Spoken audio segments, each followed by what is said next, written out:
Inspire का अभिवादन स्वीकार कीजिए। चलिए शुरू करते हैं। तैयार हैं आप लोग? रेडी? चलो, आज हम कुछ प्रोवर्ब्स की बात करेंगे। जैसे अ friend in need is a friend Indeed. A friend in need is a friend Indeed. कई बार आपसी बातचीत में, बोलचाल में हमें इनका यूज करना पड़ता है। हिंदी इसका सेंस समझो कि वही सच्चा दोस्त है जो मुसीबत में काम आए। जब आपको काम हो तब अगर आपका दोस्त काम आ रहा है तो वही आपका सच्चा दोस्त है, ऐसा कहा जाता है। पर इंग्लिश में याद नहीं आता है क्योंकि हमने इसको अक्सर रटने की कोशिश की, समझा नहीं।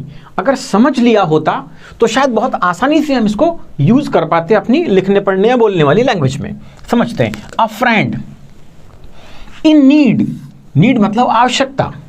तो वो फ्रेंड जो नीड में क्या है, काम आए, इज अ फ्रेंड। और इंडीड, इंडीड का मतलब होता है निश्चित रूप से, पक्के में। तो अ फ्रेंड इन नीड है ना। थोड़ा पढ़ने का तरीका सीख लो, मैं आपको कॉमा लगा के समझा देता हूं। देखो, अ फ्रेंड इन नीड, यहां हमें इसमें पॉज देना है, रुक जाना है थोड़ा सा। अ friend in need is a friend Indeed. ऐसे दो पार्ट में अगर हम इसको समझेंगे तो आसानी रहेगी। अ friend in need is a friend Indeed. जो मुसीबत में काम आए वही सच्चा दोस्त है। अब अगर मैं आपसे ऐसा पूछूं कि क्या कोई आपका सच्चा दोस्त है, तो ये ठीक नहीं लगेगा। ये पूछा जाए कि क्या आप किसी के सच्चे दोस्त हैं? क्या कोई आपके बारे में ऐसा कह सकता है कि he is my friend in need? क्या आप मुसीबत में किसी और के काम आते हैं या सेल्फिश होकर ये जीवन निकाल रहे हैं? किसी और के काम आइए, एक अच्छा दोस्त साबित हो जाइए, तो आपको बहुत सारे अच्छे दोस्त मिलने लगेंगे। यस, तो a friend in need is a friend in deed. ये पहली प्रभु हमने फिनिश की। दूसरे की तरफ चलते हैं, याद रहेगी आपको कल तक, हम कल फिर रिवाइज करेंगे। चलिए next. As you so shall you reap. देखिए, फसल लहला रही है। बोने और काटने से मतलब है ना। सो का मतलब होता है बोना, जब हम कोई फसल बोते हैं, और रीप का मतलब होता है काटना, फसल काटना स्पेशली। तो एज, जैसा है ना, एज का मतलब है जैसा। एज यू सो, जैसा आप बोते हैं, as you so shall you reap, वैसा ही आप काटते हैं। अरे मतलब आप जैसा बो देते हैं वैसा ही आप काटते हैं। मतलब हिंदी में क्या कहते हैं, इसका सेंस हिंदी में क्या निकलता है? जैसी करनी वैसी भरनी। मतलब जिस तरह से आपने बोया था आप वैसा ही काट पाएंगे, है ना। हिंदी में कहते हैं ना कि बोया पेड़ बबूल का। हिंदी में क्या कहते हैं कि बोया पेड़ बबूल का, आम कहां से होए। मतलब हमने कांटे बोए थे तो फिर कुछ अच्छा कैसे होगा। तो इसलिए as you so shall you reap. जैसा आप बोएंगे वैसा ही काटेंगे। यह भी क्लियर हो गया थोड़ा सा। सो का मतलब होता है बोना और रीप मतलब काटना। तो as you so shall you reap. दूसरी प्रभाव हमने देखी, अगले की तरफ चलते हैं। ओहो, कुछ नॉलेज से रिलेटेड आने वाला है। हालांकि हमारा ज्ञान से दूर दूर तक कोई वास्ता नहीं है ना। ज्ञान से हमारा 36 का आंकड़ा है। यस, फिर भी देखते हैं कुछ आएगा नॉलेज से रिलेटेड, समझते हैं। तो अ little knowledge is a dangerous thing. थोड़ा ज्ञान, अधूरा ज्ञान, कुछ ज्ञान क्या है? डेंजरस है, खतरनाक है। ठीक है ना। और हमें वैसे भी थोड़ा थोड़ा ही ज्ञान है हर चीज के बारे में। हम master of jack of all trades हैं बट मास्टर ऑफ नन हैं। ये भी एक होती है प्रभाव। Jack of all trades but master of none, मतलब हमें थोड़ा थोड़ा सब कुछ आता है ना, पर हम मास्टर किसी में नहीं है। और दुनिया अब स्पेशलिस्ट चाहती है। सिर्फ चीजें आ जाने से काम नहीं चलेगा, आपको उसमें स्पेशलिस्ट होना पड़ेगा। तो अ little knowledge is dangerous thing. यहां अ लिटिल लिखा है जिसका मतलब होता है बहुत कम, नगण्य, नहीं के बराबर। ऐसा होता है क्या? नहीं। अ लिटिल का मतलब होता है थोड़ा बहुत। अगर यहां लिटिल लिखा होता तो मतलब होता नगण्य, कुछ नहीं के बराबर, है ना। यहां लिखा है अ लिटिल इसका मतलब है थोड़ा knowledge. So a little knowledge is a dangerous thing, बहुत खतरनाक होता है अधूरा ज्ञान, जैसे अभिमन्यु को था, है ना, अधूरा ही था ना, पूरा नहीं था, पूरा होता तो बात ही कुछ और होती। So sorry, a little knowledge is a dangerous thing, ये हमने देखा थर्ड। अगला, ओहो हो, धूम्रपान जैसा कुछ लग रहा है और दोस्ती यारी बढ़ रही है ना, तू पीता है, बोले हाँ मैं भी पीता हूँ, चलो अपन दोनों दोस्त, ऐसा ही कुछ मामला है। समझ लेते हैं क्या प्रभाव आ रही है आपके सामने। द नेक्स्ट प्रभाव is a man is known by the company he keeps, व्यक्ति की पहचान उसकी संगति से होती है ना। अ मैन इज नोन, जाना जाता है, बाय द कंपनी का मतलब यहां संगत से है, कैसे लोगों के बीच में आप रहते हैं उससे आपकी पहचान होती है। किसी बहुत फेमस व्यक्ति ने कहा था कि आप मुझे अपने फ्रेंड्स के बारे में बता दीजिए, मैं आपको आपके बारे में बता दूंगा। यस, तो अ man is known by the company he keeps. थोड़ा क्लोजली ऑब्जर्व कीजिएगा, देखिएगा कि आपके आसपास कैसे लोग रहते हैं, किस तरह के लोगों से आपकी फ्रेंडशिप है ना, उससे आपका चरित्र पता लगता है, आप किस तरह के व्यक्ति हैं, आपका व्यवहार, आपकी पर्सनैलिटी बहुत कुछ समझ में आती है। यस, तो ऐसे लोगों के साथ मत रहिए जो आपको कुछ ऊट पटांग सिखाएं, है ना, कुछ अच्छे लोगों के साथ रहिए। तो अ मैन इज नोन, हमें तो प्रवर्ब पकड़नी है ना, तो अ मैन इज नोन, यहाँ हल्का सा पॉज देना है, bye the company he keeps, व्यक्ति जाना जाता है अपनी जान, जो उसके आसपास लोग रहते हैं, जो उसकी संगत है, जिस तरह के व्यक्तियों के साथ उठता बैठता है, उससे व्यक्ति जाना और पहचाना जाता है। चलिए साहब, ये भी हो गया, है ना। तो अच्छी संगत हमें अच्छा भी बना देती है और बुरी संगत हमें बिगाड़ भी देती है। तो अपनी संगत पर थोड़ा ध्यान दीजिए, किन के साथ आप रहते हैं। चले नेक्स्ट की तरफ, चलो। द नेक्स्ट इज, ओहो हो, ये एप्पल दिख रहे हैं मुझे, और बीच में ये देखो एक एप्पल सड़ गया है।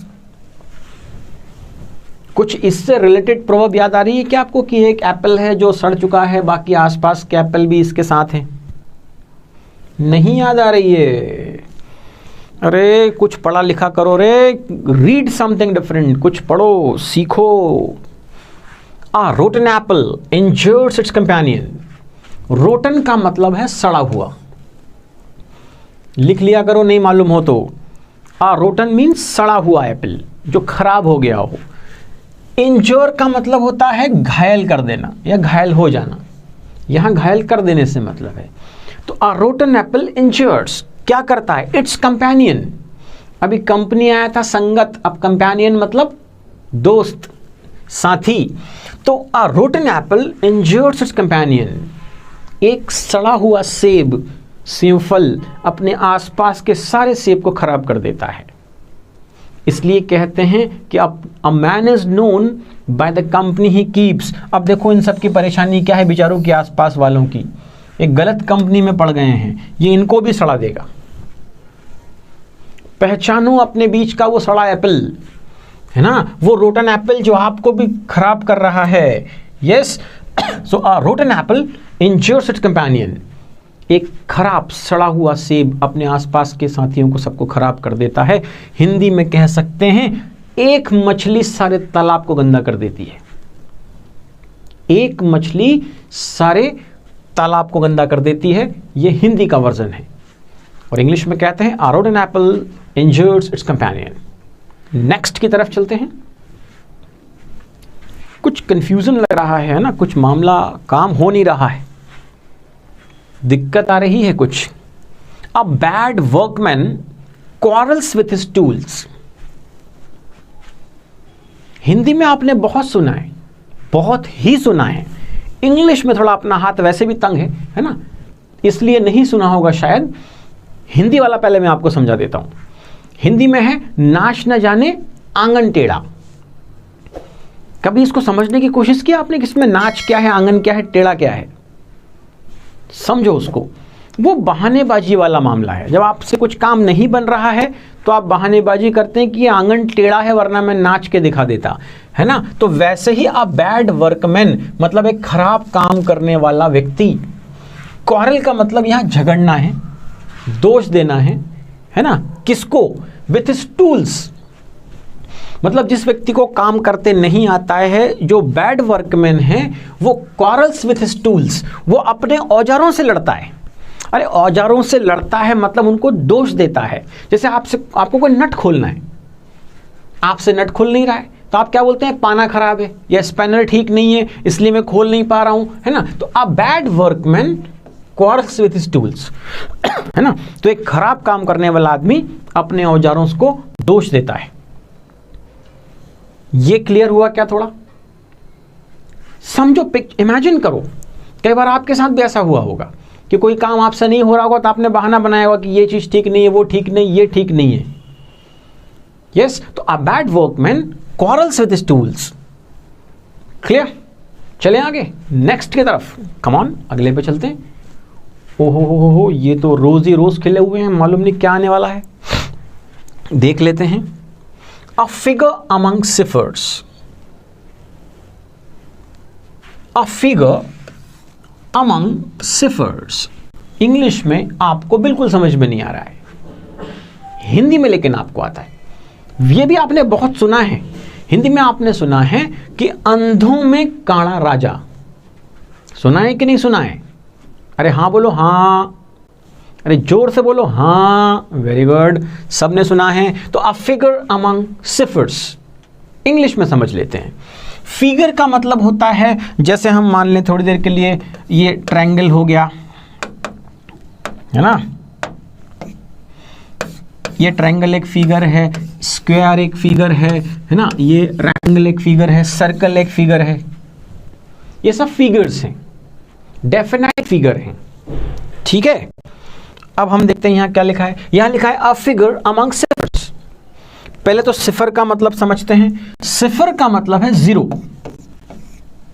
तो मान लिया ऐसे 0 0 बने हैं सब जगह पर। ये सब 0 0 हैं। अब इनके बीच में अगर हम कुछ ऐसा आड़ा तिरछा भी बना दें तो ये कोई डेफिनेट फिगर तो नहीं है, लेकिन इन जीरो के रिस्पेक्ट में, सिफर के रिस्पेक्ट में तो ये एक फिगर बन गया है कुछ। इनसे तो ठीक ही है ना। चलिए, तो अंधों में क्या हो गया है? एक काणा राजा हो गया है। क्या हो गया अंधों में काणा राजा? देखो, फिगर अमंग सिफर्स, 0 0 0 के बीच में अगर कुछ भी आड़ा तिरछा बनेगा तो वो भी क्या हो जाएगा? अंधों में काणा राजा हो जाएगा। A figure among ciphers. Cipher means 0। समझने की कोशिश कीजिए, कोशिश करेंगे तो समझ में आ ही जाएगा, है ना। समझो अ फिगर, पता है ना, फिगर डेफिनेट फिगर्स होते हैं, ट्रायंगल, रेक्टेंगल, स्क्वायर और समथिंग। अमंग का मतलब तो आपको आता है कि मध्य, बीच में, सिफर्स, है ना। गुड, तो अ फिगर अमंग सिफर्स। नेक्स्ट की तरफ चलते हैं। अब ये एक पानी की बूंद है जो नीचे की तरफ जा रही है ना। पानी की बूंद है ना ये। अ drop in the ocean. A drop in the ocean का सेंस ऊंट के मुंह में जीरा। एक इतने महासमुद्र में एक ही बूंद, मतलब बहुत थोड़ा सा दिया, है ना। तो अ drop in the ocean means ऊंट के मुंह में जीरा। अगले की तरफ चलते हैं।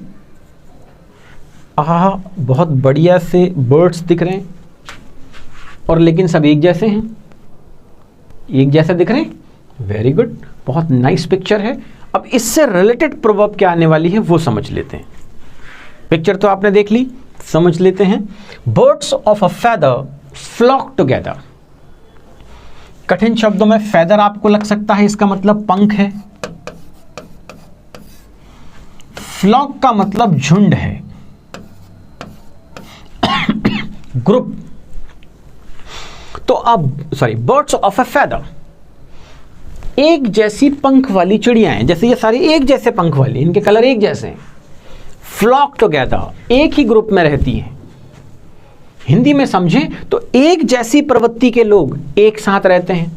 इसलिए किसी ने कहा था ना कि आप अपने फ्रेंड्स के बारे में बता दीजिए, हम आपको आपके बारे में बता देंगे, क्योंकि आप जनरली उन्हीं तरह के लोगों के साथ रहते हैं जैसी आपकी प्रवृत्ति है, ठीक है। तो अब birds of a feather flock together, एक जैसी पंख वाली चिड़िया हैं, एक ग्रुप में रहती हैं। हिंदी वाला अगर प्रवर्ब इसका देखना चाहते हैं तो वो है चोर चोर मौसेरे भाई।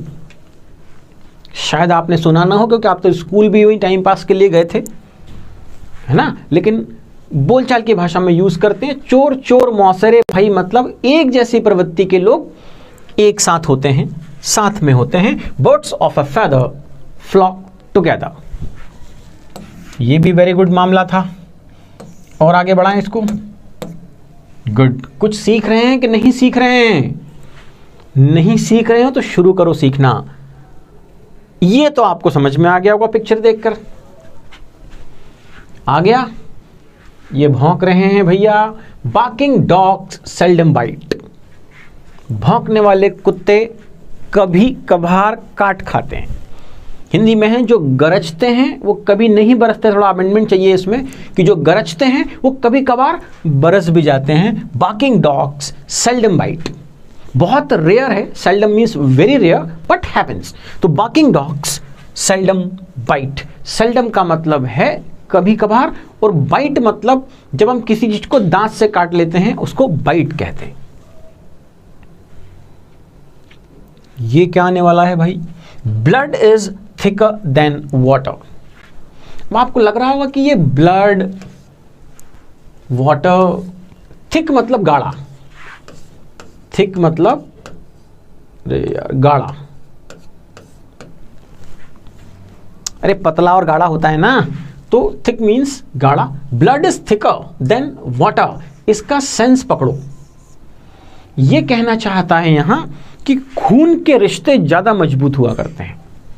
मतलब जो आपके ब्लड रिलेटिव्स हैं, जो आप जिनसे आपका ब्लड रिलेशन है ना, वो ज्यादा मजबूत है बजाय पानी वाले रिश्ते के। जैसे आपका दोस्त आपका पानी वाला फ्रेंड है।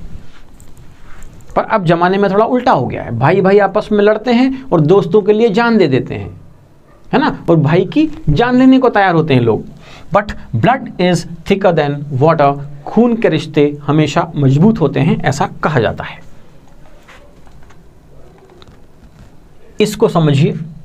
यहां लिखा है coming events cast their shadow before.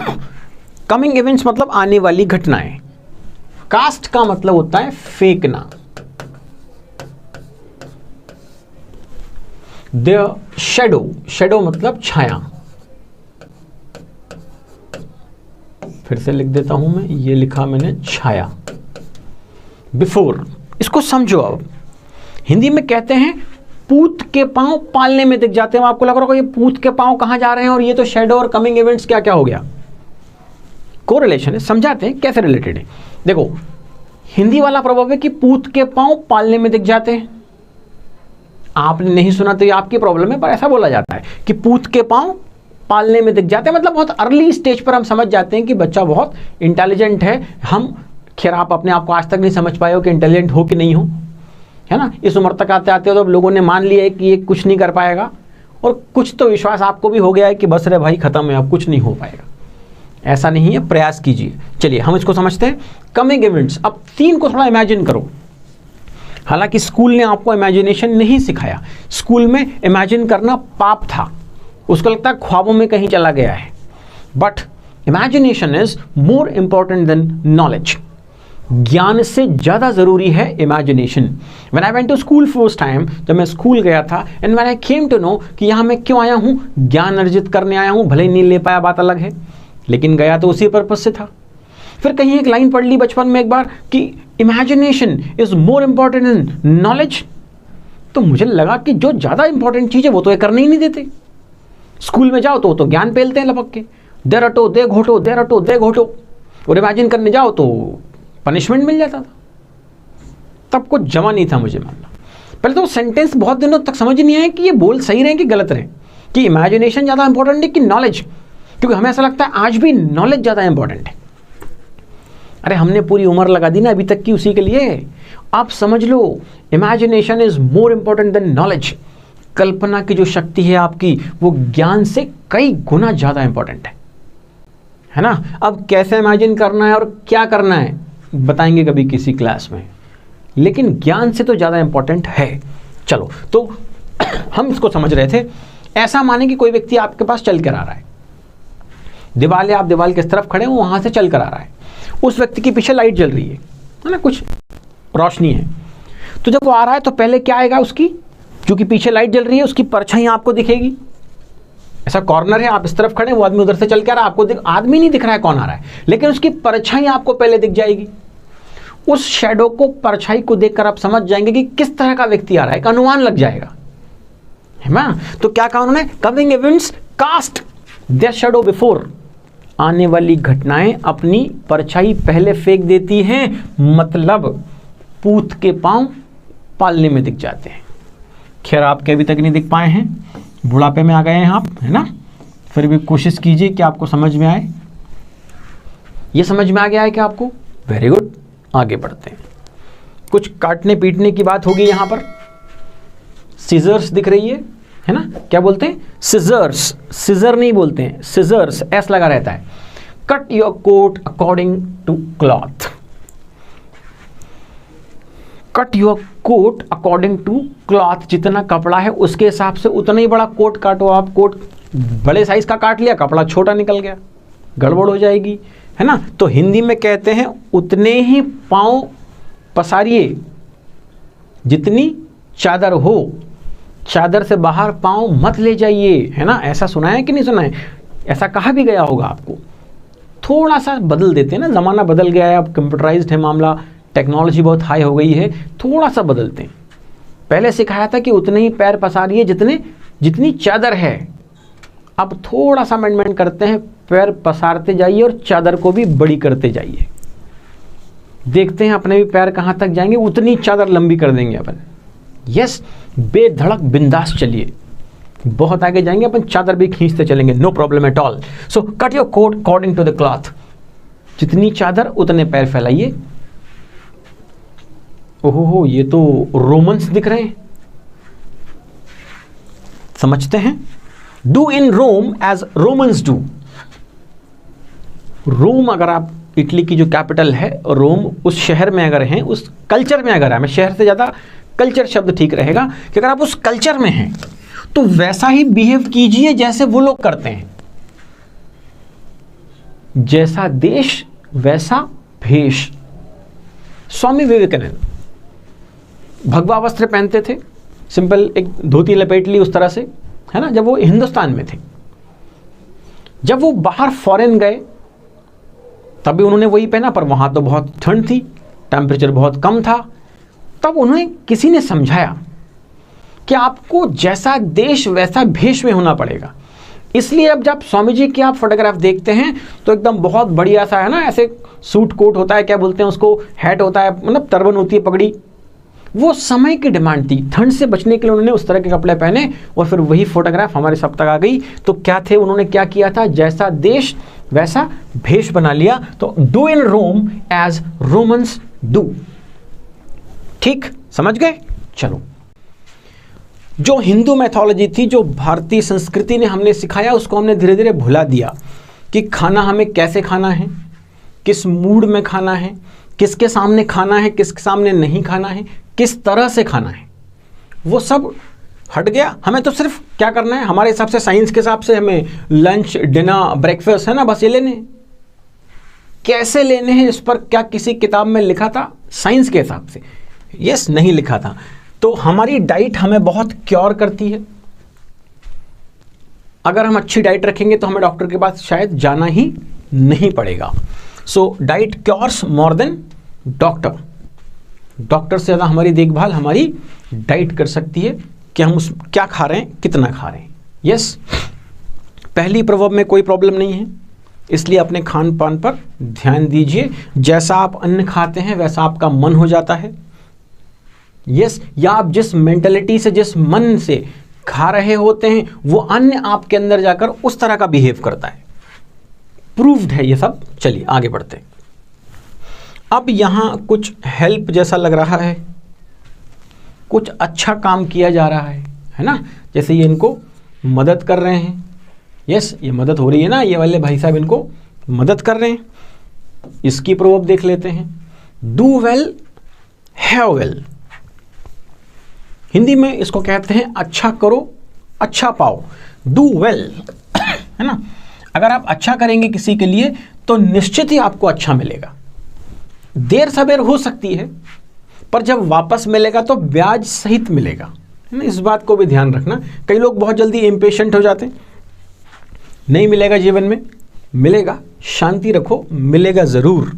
So do well, have well, अच्छा करो, अच्छा पाओ। ये भी समझ में आ गया। यहाँ वेल का मतलब अच्छा है, यस, पिक्चर से भी रिलेट हो रहा है, वेरी गुड। नेक्स्ट पर चलते हैं। ये तो डायमंड है, इसमें कोई डाउट नहीं है, नीचे पानी भरा हुआ है ये सारा, तो इससे रिलेटेड क्या प्रॉब्लम हो सकती है। हालांकि उसमें डायमंड तो नहीं है, पर कुछ अच्छी चीज है जिसको हमें पानी में डाल देना है। समझते हैं। Do good and cast into river, अच्छा करो, एंड कास्ट का मतलब हमने कल भी देखा था, फेंकना, इनटू कहीं बाहर से अंदर। सो डू गुड, अच्छा करो, एंड कास्ट इनटू रिवर, और उसको जाकर दरिया में डाल दो। हिंदी में कहते हैं नेकी कर और दरिया में डाल, क्योंकि अगर आप उसको याद रखोगे तो देखो उसका कितना एडवर्स इफेक्ट है। भूल जाता है कि नहीं, अंदर एकदम अलग सी फीलिंग आती है। अगर हम उसको संभाल के रखने की कोशिश करने लगेंगे तो वो धीरे धीरे ईगो में कन्वर्ट हो जाएगी, अहम बन जाएगा, एक सुपरियरिटी की फीलिंग आने लगेगी कि हाँ मैंने दूसरों की मदद की है, यस। तो नेकी करो और उसको चुपचाप दरिया में डाल दो, मतलब उसको भूल जाओ, क्योंकि याद रखने से जितनी नेकी की है उससे कई गुना ज्यादा नुकसान हो सकता है, है ना। इसलिए याद ना रखें, उसको चुपचाप कहाँ करें, दरिया में, मतलब भूल जाएं। आपने देखा होगा ना कि मंदिरों के, जब कोई मंदिर बना होता है वहां वो कोई भी टाइल्स लगी होती है या कोई बेंच लगी होती है, उस पर बाकायदा नाम लिखा रहता है, फला फला ने दान दिया, है ना। क्यों लोग लिखवा देते हैं, आई डोंट नो, है ना। भूल जाना चाहिए, ठीक है, यहां तक क्लियर। भूल जाएंगे तो फायदे में रहेंगे, आपकी ही पर्सनैलिटी, आपकी लाइफ, आपका मन, सब कुछ शांत रहेगा, यस। आपको बस उस फील को फील करना, जो फीलिंग होती है ना, जैसे आपने किसी को 1 रुपया किसी गरीब को दिया, जिस वक्त आपके हाथ से वो 1 रुपया छूट रहा होता है और उसके हाथ में जाता है, तब एक बहुत डिफरेंट सी फीलिंग हमारे अंदर चलती है। उस फीलिंग को महसूस करो, उस फीलिंग को हमेशा अपने अंदर रखो। क्या किया ये भूल जाओ। गौतम बुद्ध, स्वामी विवेकानंद जैसे लोग उस फीलिंग को 24 आवर्स फील करते थे, इसलिए वो अलग स्टेट में, एक अलग दुनिया में होते थे, यस। और हम क्या करते हैं, छोटा सा भी काम किया कि उसको धड़ाधड़ फोटो खींच के स्टेटस पर डाल के, है ना। अभी लॉकडाउन में आपने देखा होगा लोगों ने बहुत खाना बांटा, बहुत अच्छा काम किया, पर उससे ज़्यादा उसका प्रदर्शन किया, तो वो अच्छा तो एक तरफ रह गया, नई चीज खड़ी हो गई। वो अननोइंग, वो जान भी नहीं पाएंगे कितना ईगो कैसे आ रहा है, इतना अहम कैसे आ रहा है उसके अंदर, उनकी बोलने का तरीका एकदम अथॉरिटेटिव कैसे होता जा रहा है। क्योंकि जो अच्छा काम किया था ना उसने क्या किया, उसने आपके अंदर अहम ईगो भर दिया। इसलिए do good and cast into river, ठीक, ये भी समझ में आ रहा है। चलिए आगे बढ़ते हैं। Very good. कुम्हार है, घड़ा है, मिट्टी से सने हाथ हैं, और एक शेप दिया जा रहा है, उस गीली मिट्टी को दिया जा रहा है। इससे रिलेटेड क्या है देख लेते हैं। देखो, every man is master of his destiny, हर व्यक्ति अपनी किस्मत का मालिक स्वयं है, वो उसको रच सकता है। अरे गीता की तो मानते हैं ना हम, गीता में क्या कहा गया, कर्म किए जा, मीन्स कर्म करके हम इसको एक शेप दे सकते हैं। होना नहीं होना इट्स अ सेकेंडरी मैटर, लेकिन कर्म तो करना पड़ेगा ना। So every man is master of his own destiny. इस तरह से ये बात होती है कि हम अपनी किस्मत के स्वामी खुद ही हैं, उसको हम बना सकते हैं, कोशिश तो कर ही सकते हैं। यस, जैसे ये देखो कोशिश की जा रही है इस गीली मिट्टी को एक शेप देने की, ऐसे ही हमारी पर्सनैलिटी भी एक गीली मिट्टी है जिसको हम ही हाथ देकर बहुत अच्छा सा शेप दे सकते हैं। पर कभी हम ये रियलाइज ही नहीं कर पाए कि हमारे हाथों में भी हुनर है, हमारे अंदर भी वो कला है जिससे हम अपनी खुद की पर्सनैलिटी को एक बहुत शानदार शेप दे सकते हैं। यस, जिस दिन रियलाइज होगा जिस दिन आप उसको एक अलग शेप देने की कोशिश करेंगे, कुछ अलग हो जाएंगे, है ना, एक आत्मिक शांति रहेगी आपके अंदर, एक अलग खुशबू फैलेगी आपकी पर्सनालिटी से। कोशिश कीजिए अपनी पर्सनालिटी को एक बहुत अच्छा शेप देने की। आप, है ना, बना सकते हैं अपनी डेस्टिनी। कोशिश करके देखिए, हो जाएगा। नेक्स्ट, अब ये क्लाउड है और क्लाउड में ये देखो एक ये लाइन दिख रही है। यहां मैं आपको रिप्रेजेंटेशन समझा देता हूं कि जो क्लाउड है ये समझ लो घोर निराशा, दुख, बुरा समय उसका प्रतीक है। और फिर ये जो सिल्वर लाइनिंग दिख रही है इसमें, ये जो बादल से चमक दिख रही है, ये उजाले का प्रतीक है, पॉजिटिविटी का सिंबल है, कुछ अच्छे होने का प्रतीक है। इसी से रिलेटेड एक प्रभाव बहुत बहुत यूज की जाती है, अपन आज समझ लेते हैं, है ना, ताकि हम आगे फ्यूचर में इसको अपनी लाइफ में यूज कर सकें। रेडी? चलिए। Every cloud has a silver lining, मतलब एक जो काला सा घनघोर बादल है, जो निराशा का प्रतीक है, जिसमें डिप्रेशन है ना, अंधकार है, दुख है, पीड़ा है, उस बादल में भी, उस पूरे काले बादल में भी देखो एक चमक है हल्की सी। मतलब चाहे कितनी भी घोर निराशा का मामला हो, कितना भी डिप्रेशन हो, कितना भी काले बादल हो, है ना, कितना भी दुख हो, उसमें कहीं ना कहीं कुछ न कुछ तो आशा की किरण होती ही है। सो एवरी क्लाउड, हर बादल में हैज अ सिल्वर लाइनिंग, मतलब हर निराशा में कुछ न कुछ आशा की किरण जरूर होती है। हेलो, समझो, ये यूज करना है हमें कि every cloud has a silver lining. जब कोई बहुत घनघोर निराश हो गया हो तो उसे समझाना पड़ता है कि every cloud has a silver lining, मतलब हर निराशा में कुछ न कुछ एक चमक जरूर होती है। उसके सहारे जिंदा रहा जा सकता है, उसके सहारे हम चीजों को बदल सकते हैं, क्योंकि हम अपने डेस्टिनी के मास्टर खुद हैं। हमें खुद ये रिस्पॉन्सिबिलिटी लेनी पड़ेगी कि हमें अपने आप को संवारना है, सर्कमस्टेंसेस बदलने हैं, चीज़ों से लड़ना है और ठीक कर लेना है, सरेंडर नहीं करना है। यस, ठीक, आगे बढ़ते हैं। ये भी हमने बहुत अच्छा सीखा और थोड़ा सा आगे चलते, समथिंग न्यू। फिर कुछ हेल्प जैसा मामला लग रहा है ना, ये भैया गिर गए हैं नीचे and somebody is helping him, इन्हें हाथ का सहारा देकर उठाया जा रहा है। इससे रिलेटेड देखते हैं क्या आ रहा है हमारे पास। Example is better than precept, अच्छी चीज है, बहुत यूज करते हैं। Example is better than precept, मतलब किसी काम को करके दिखा देना कहने से कई गुना बेटर है। प्रिसेप्ट का मतलब हम समझ लें कि उपदेश देने जैसा, नियम कानून बताना, नीति शास्त्र बताना, वैसा कुछ मामला। जैसे कि आजकल होता है, किसी का एक्सीडेंट हो जाए रोड पर, कोई गिर जाए तो लोग उठाने के बजाय मोबाइल से वीडियो बनाने लगते हैं, है ना, और फिर कोई एक हाथ आता है जो उन्हें पकड़कर उठा देता है। तो example is better than precept, मतलब किसी काम को करके दिखा देना ज्यादा अच्छा है बजाय उसकी सिर्फ बातें करने के। तो प्रिसेप्शन नहीं करना है, मतलब हमें क्या नहीं देना है, प्रवचन नहीं देने हैं, सिर्फ समझाना नहीं है, हमें फिजिकली एक्टिवली एग्जाम्पल सेट करके दिखाना है कि इसे ऐसा किया जा सकता है।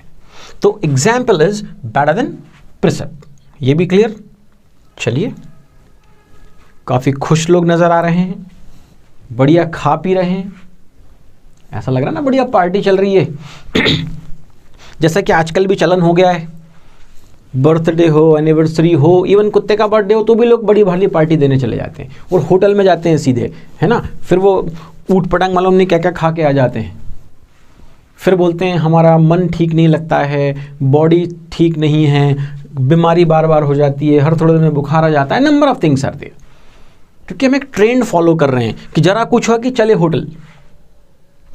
Once in a while everything is okay, but if you are doing it frequently that creates problem. चलिए, हाँ, यहां वाली प्रॉब्लम हम सीख लेते हैं। यहां क्या है, eat, drink and be merry. Merry पर ध्यान देना, क्योंकि जैसे ही मैरी शब्द आता है ना, आप वहीं पहुंच जाते हो ना, कहाँ, हाँ, आप ये वाले मैरी पर पहुंच जाते हो। अरे मेरे भाई, ये अलग है, इसका मतलब शादी करना है, है ना। और ये मैरी का मतलब है प्रसन्न रहना। दोनों अपोजिट वर्ड है, या तो आप शादी कर लो या आप खुश रह लो। पर नहीं, आपको तो लगता है कि हमारा जन्म धरती पर केवल और केवल शादी करने के लिए हुआ है, मतलब भगवान उसके पहले मत उठा लेना, कम से कम शादी तो हो जाने देना। हो गई तो उसके बाद रोज यही प्रे करो कि हे प्रभु उठा ले, तूने कहां फंसा दिया।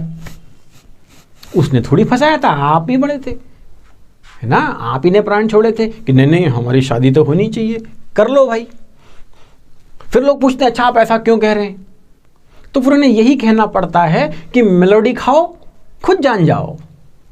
Yes means experience it and then enjoy कर पाओ। तो चलिए, हंसी मजाक की बात थी, come back to the moment. Eat drink and be merry, खाओ पियो और मस्त रहो। ये मैरी वो खुशी वाला है, प्रसन्नता वाला है, जैसे हम बोलते हैं ना मैरी क्रिसमस, ये वही वाला मैरी है, MERRY है ना। तो ईट ड्रिंक एंड बी मैरी, खाओ पियो मस्त रहो। आई ऑब्जर्व दिस थिंग कि जब कोई बच्चा अपने छोटे गांव से, टाउन प्लेस से किसी बड़े शहर में पढ़ाई करने के लिए आता है, तो मेरा ख्याल वो रास्ते में कहीं बड़े बोर्ड पर यही पढ़ लेता है ना, किसी साइन बोर्ड पर लगता है वो रास्ते पर यही पढ़ता आता है ना। क्या आता है जब वो किसी बड़े शहर में आता है कि ईट ड्रिंक एंड बी मैरी, बढ़िया खाओ, और आजकल पियो का भी बहुत चलन है, तो बढ़िया खाओ, बढ़िया पियो और मस्त घूमो। अरे आप आए क्यों थे, किसी और पर्पस से आए थे ना, पढ़ने लिखने, अपना करियर, अपनी पर्सनालिटी बदलने आए थे, और आपने सब कुछ ही बदल कर रख लिया। यस एक बच्चा बता रहा था, बोले सर जब मैं यहाँ पढ़ने आया तो मैंने एक जगह कहीं लिखा देख लिया था कि life is celebration, life is celebration. तो बोले सर जो चालू किया सेलिब्रेशन तो आज तक खत्म नहीं हो पाया, लाइफ खत्म हो गई, सेलिब्रेशन खत्म नहीं हो पाया है ना। समझना, सेंटेंस में बहुत दम है। लाइफ खत्म हुए जा रही है बट सेलिब्रेशन खत्म नहीं हो रहा है। लाइफ जियो, सेलिब्रेशन नहीं। Fine, so eat drink and be merry, खाओ पियो मस्त रहो, पर अपनी रिस्पॉन्सिबिलिटीज मत भूलो, अपना करियर, अपनी लाइफ मत भूलो। नेक्स्ट देखो कितना बढ़िया पिक्चर से समझ में आता है। अगर थोड़ा भी समझदार व्यक्ति है, ये एक इंसान है, यस, जो प्रयास कर रहा है किसी काम को करने का, है ना, इस प्लेस खाने का। ये इंग्लिश में, हिंदी में, व्हाटएवर। हाँ, गुड गुड, आ रही है कि भगवान उन्हीं की मदद करते हैं जो अपनी मदद स्वयं करते हैं। दैट इंग्लिश वाला वर्जन देख लेते हैं। God help those who help themselves. भगवान उन्हीं की मदद करते हैं जो अपनी मदद खुद करते हैं। देखो इन्होंने प्रयास करना शुरू किया। अगर ये हमारे जैसे थकार के बैठ जाते कि बहुत बड़ा पत्थर है, मुझसे तो नहीं हिलेगा, but he started trying, and once you started trying, वो आपसे दोगुनी आपकी तरफ मदद करता है। You just have to start trying, आपको शुरू करना है बस, है ना, उसकी मदद अपने आप आपके पीछे चली आएगी। बस इतना विश्वास ही रख लोगे तो काम हो जाएगा। ऊपर वाले पर विश्वास है नहीं है, इट्स अ सेकेंडरी मैटर। आप बस इतना विश्वास रखिए लाइफ में कि वो आपके साथ खड़े हैं पीछे, दैट्स इट। एग्जाम्पल मैं आपको देता हूं, छोटा सा एग्जाम्पल, है ना। सपोज एक छोटा सा नाला है 10 फीट का, और गांव में क्या करते हैं, उस नाले को पार करने के लिए वो बिजली का जो पोल होता है ना, सीमेंट वाला पोल, उसको पटक देते हैं। लोग उस पर से चलकर उस तरफ निकल जाते हैं, 8-10 फीट रहता है ना, बड़ी आसानी से निकल जाते हैं। मान लीजिए एक छोटा बच्चा 8-10 साल का, उस छोटे से 1 फीट की जो चौड़ाई है उस पाइप पे से निकलना चाहता है, उस 10 फीट के नाले को पार करना चाहता है। डर लगता है उसे, 2 कदम आगे बढ़ाता है, रुक जाता है, डरता है जाने में, है ना। लेकिन अगर उसको ये विश्वास दिला दिया जाए, या उसके पापा उसके साथ पीछे खड़े हो, भले वो उसको ना पकड़ें, सिर्फ उसके मन में ये बात बिठा दी जाए, है ना, उसके पापा ये कह दें कि चल चल मैं तेरे साथ हूं, क्या होगा, वो बच्चा दौड़ कर निकल जाएगा।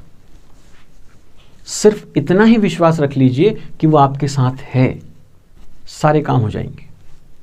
यस, विश्वास बड़ी चीज है ना। So God helps those who helps themselves. भगवान उन्हीं की मदद करता है हु हेल्प देमसेल्व्स, जो अपनी मदद खुद करते हैं। ठीक है, ये भी क्लियर हो गया क्या? नेक्स्ट पर चल देते हैं। यहां क्या हो रहा है भाई, इस वाली पिक्चर में ये एक भेड़ है ना, बड़ी मोटी सी, उसका ऊन निकाला जा रहा है, तो इसी से रिलेटेड प्रोवर्ब, इसलिए पिक्चर लगाई गई है, ग्रेट क्राई लिटिल वूल। मतलब ऐसा सीन समझें कि किसी भेड़ का, उसके ऊन, उसके जो बाल होते हैं निकाले जा रहे हैं, है ना, तो चिल्ला तो जोर जोर से रही है वो भेड़, लेकिन ऊन बहुत कम निकल रहा है। हिंदी वाला जो उसका वर्जन है वो है ऊंची दुकान फीके पकवान। हिंदी में तो सुना होगा ना अगर आप स्कूल गए होंगे तो ऊंची दुकान फीके पकवान का क्या मतलब है कि पंप एंड शो तो बहुत है, क्वालिटी नहीं है, दम नहीं है ना। सो ग्रेट क्राई लिटिल वूल, ऊंची दुकान फीके पकवान, है ना, नाम बहुत चल गया तो दुकान तो ऊंची हो गई लेकिन पकवान फीके होने लगे, क्वालिटी गिर गई। ग्रेट क्राई लिटिल वूल, ये भी ठीक रहा शायद। Very good. ये स्टोरी तो हम सब ने सुनी है कि नहीं सुनी है बचपन में? पिक्चर देख के समझो, याद आ गई क्या स्टोरी? हाँ, ये वही स्टोरी है, वो लकड़हारे वाली, है ना, जो नदी किनारे लकड़ी काट रहा था, उसके लोहे की कुल्हाड़ी, है ना, वो नदी में गिर गई, फिर प्रभु प्रकट हुए, सबसे पहले सोने की कुल्हाड़ी ले आए, उसने मना कर दिया, फिर चांदी के ले आए, उसने फिर मना कर दिया, जब लोहे की लाए तो उसने सहर्ष स्वीकार कर ली कि हाँ यही मेरी कुल्हाड़ी है, और प्रभु ने उसको तीनों दे दी। यही थी कहानी। इसमें से क्या सीखा था हमने? इसमें से हमने सीखा था honesty is the best policy. ये कहानी ने हमें बहुत बचपन में सिखा दिया था कि honesty is the best policy, लेकिन हम जैसे ही बड़े बड़े बड़े बड़े होते गए, कमीनापन ऐसा लोगों ने हमारे दिमाग में घुसाया कि ये ईमानदारी तो हमने कब से ही छोड़ दी। बचपन में जरूर हमें सिखाया गया था स्टोरीज के माध्यम से, यहां से वहां से, है ना, कि honest is the best policy, पर अब आज का जमाना कहता है कि ऑनेस्ट अगर रहेगा तो भूखा मर जाएगा, और मेरा कहना है कि बेईमानी करेगा तो वैसे ही मर जाएगा अंदर से। तो उसके बाद मर्सिडीज में भी घूम लेगा तो मजा थोड़ी आएगा, 56 पकवान भी खा लेगा तो मजा नहीं आएगा, क्योंकि अंदर से मर गया है ना। अंदर से जिंदा रहना हो,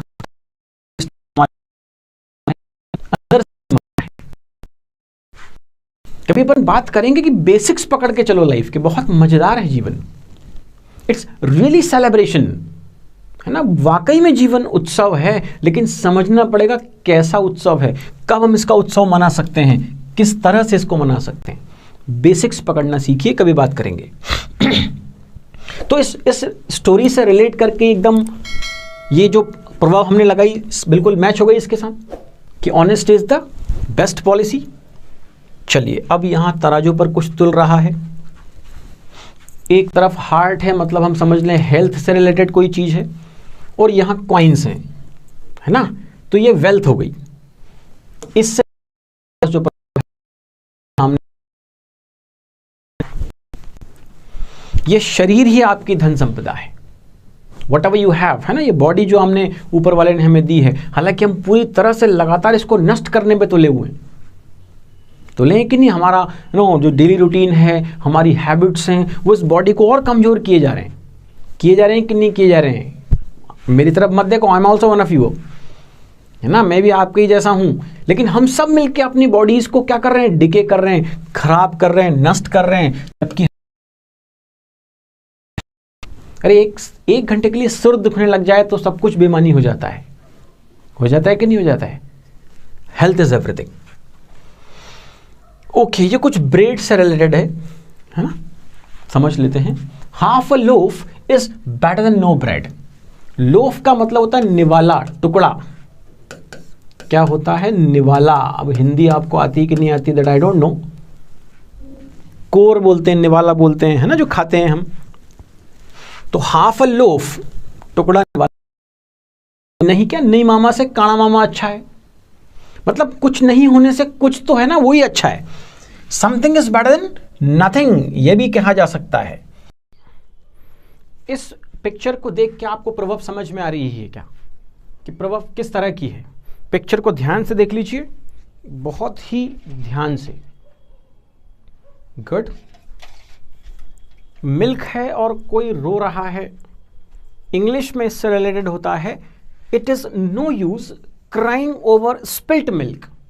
स्पिल का मतलब होता है छलकना। क्या मतलब होता है? छलकना, है ना।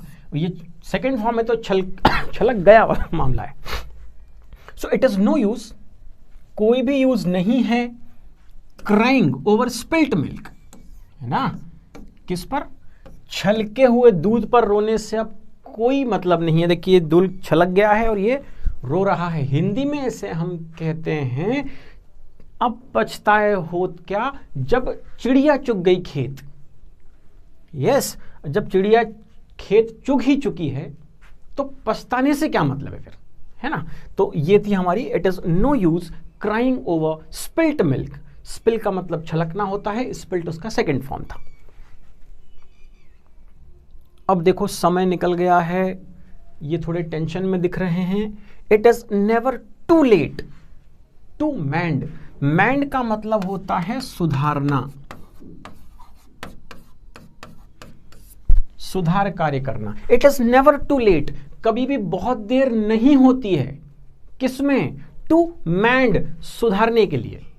मतलब किसी भी चीज को सुधारने में कभी भी देर नहीं होती है, थोड़ी सी हिम्मत की जरूरत होती है बस, है ना। थोड़ा हिम्मत चाहिए, थोड़ा जज्बा चाहिए, चीजें बदलती हैं दुनिया में। नेक्स्ट, इस फोटोग्राफ को जानते हैं, पहचानते हैं इनको? आप नहीं जानते, चलिए मैं बता देता हूं। ये पोप हैं क्रिश्चियन के जो धर्मगुरु होते हैं, है ना, उनको पोप बोलते हैं। और ये रहते हैं वेटिकन सिटी, जो इटली में है, रोम के पास, है ना।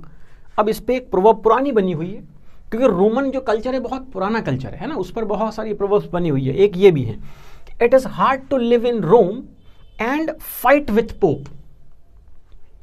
मतलब रोम में आप रहो और पोप से फाइट कर लो। हिंदी का वर्जन याद आया क्या? हिंदी का वर्जन बोलता है तालाब में रहकर मगरमच्छ से बैर करना। अरे आप रोम में रह रहे हैं और आपने किससे दुश्मनी ले ली? पोप से। So it is hard to live in Rome and fight with Pope, कि रोम में रहो और फाइट किससे कर लो? पोप से कर लो। मतलब तालाब में रहकर मगरमच्छ से बैर हो गई। अब यहां देखो दो लोग लड़ रहे हैं, और लड़ने के लिए हमेशा दो ही लोगों की जरूरत होती है। देखो कैसे, it takes two to make a quarrel.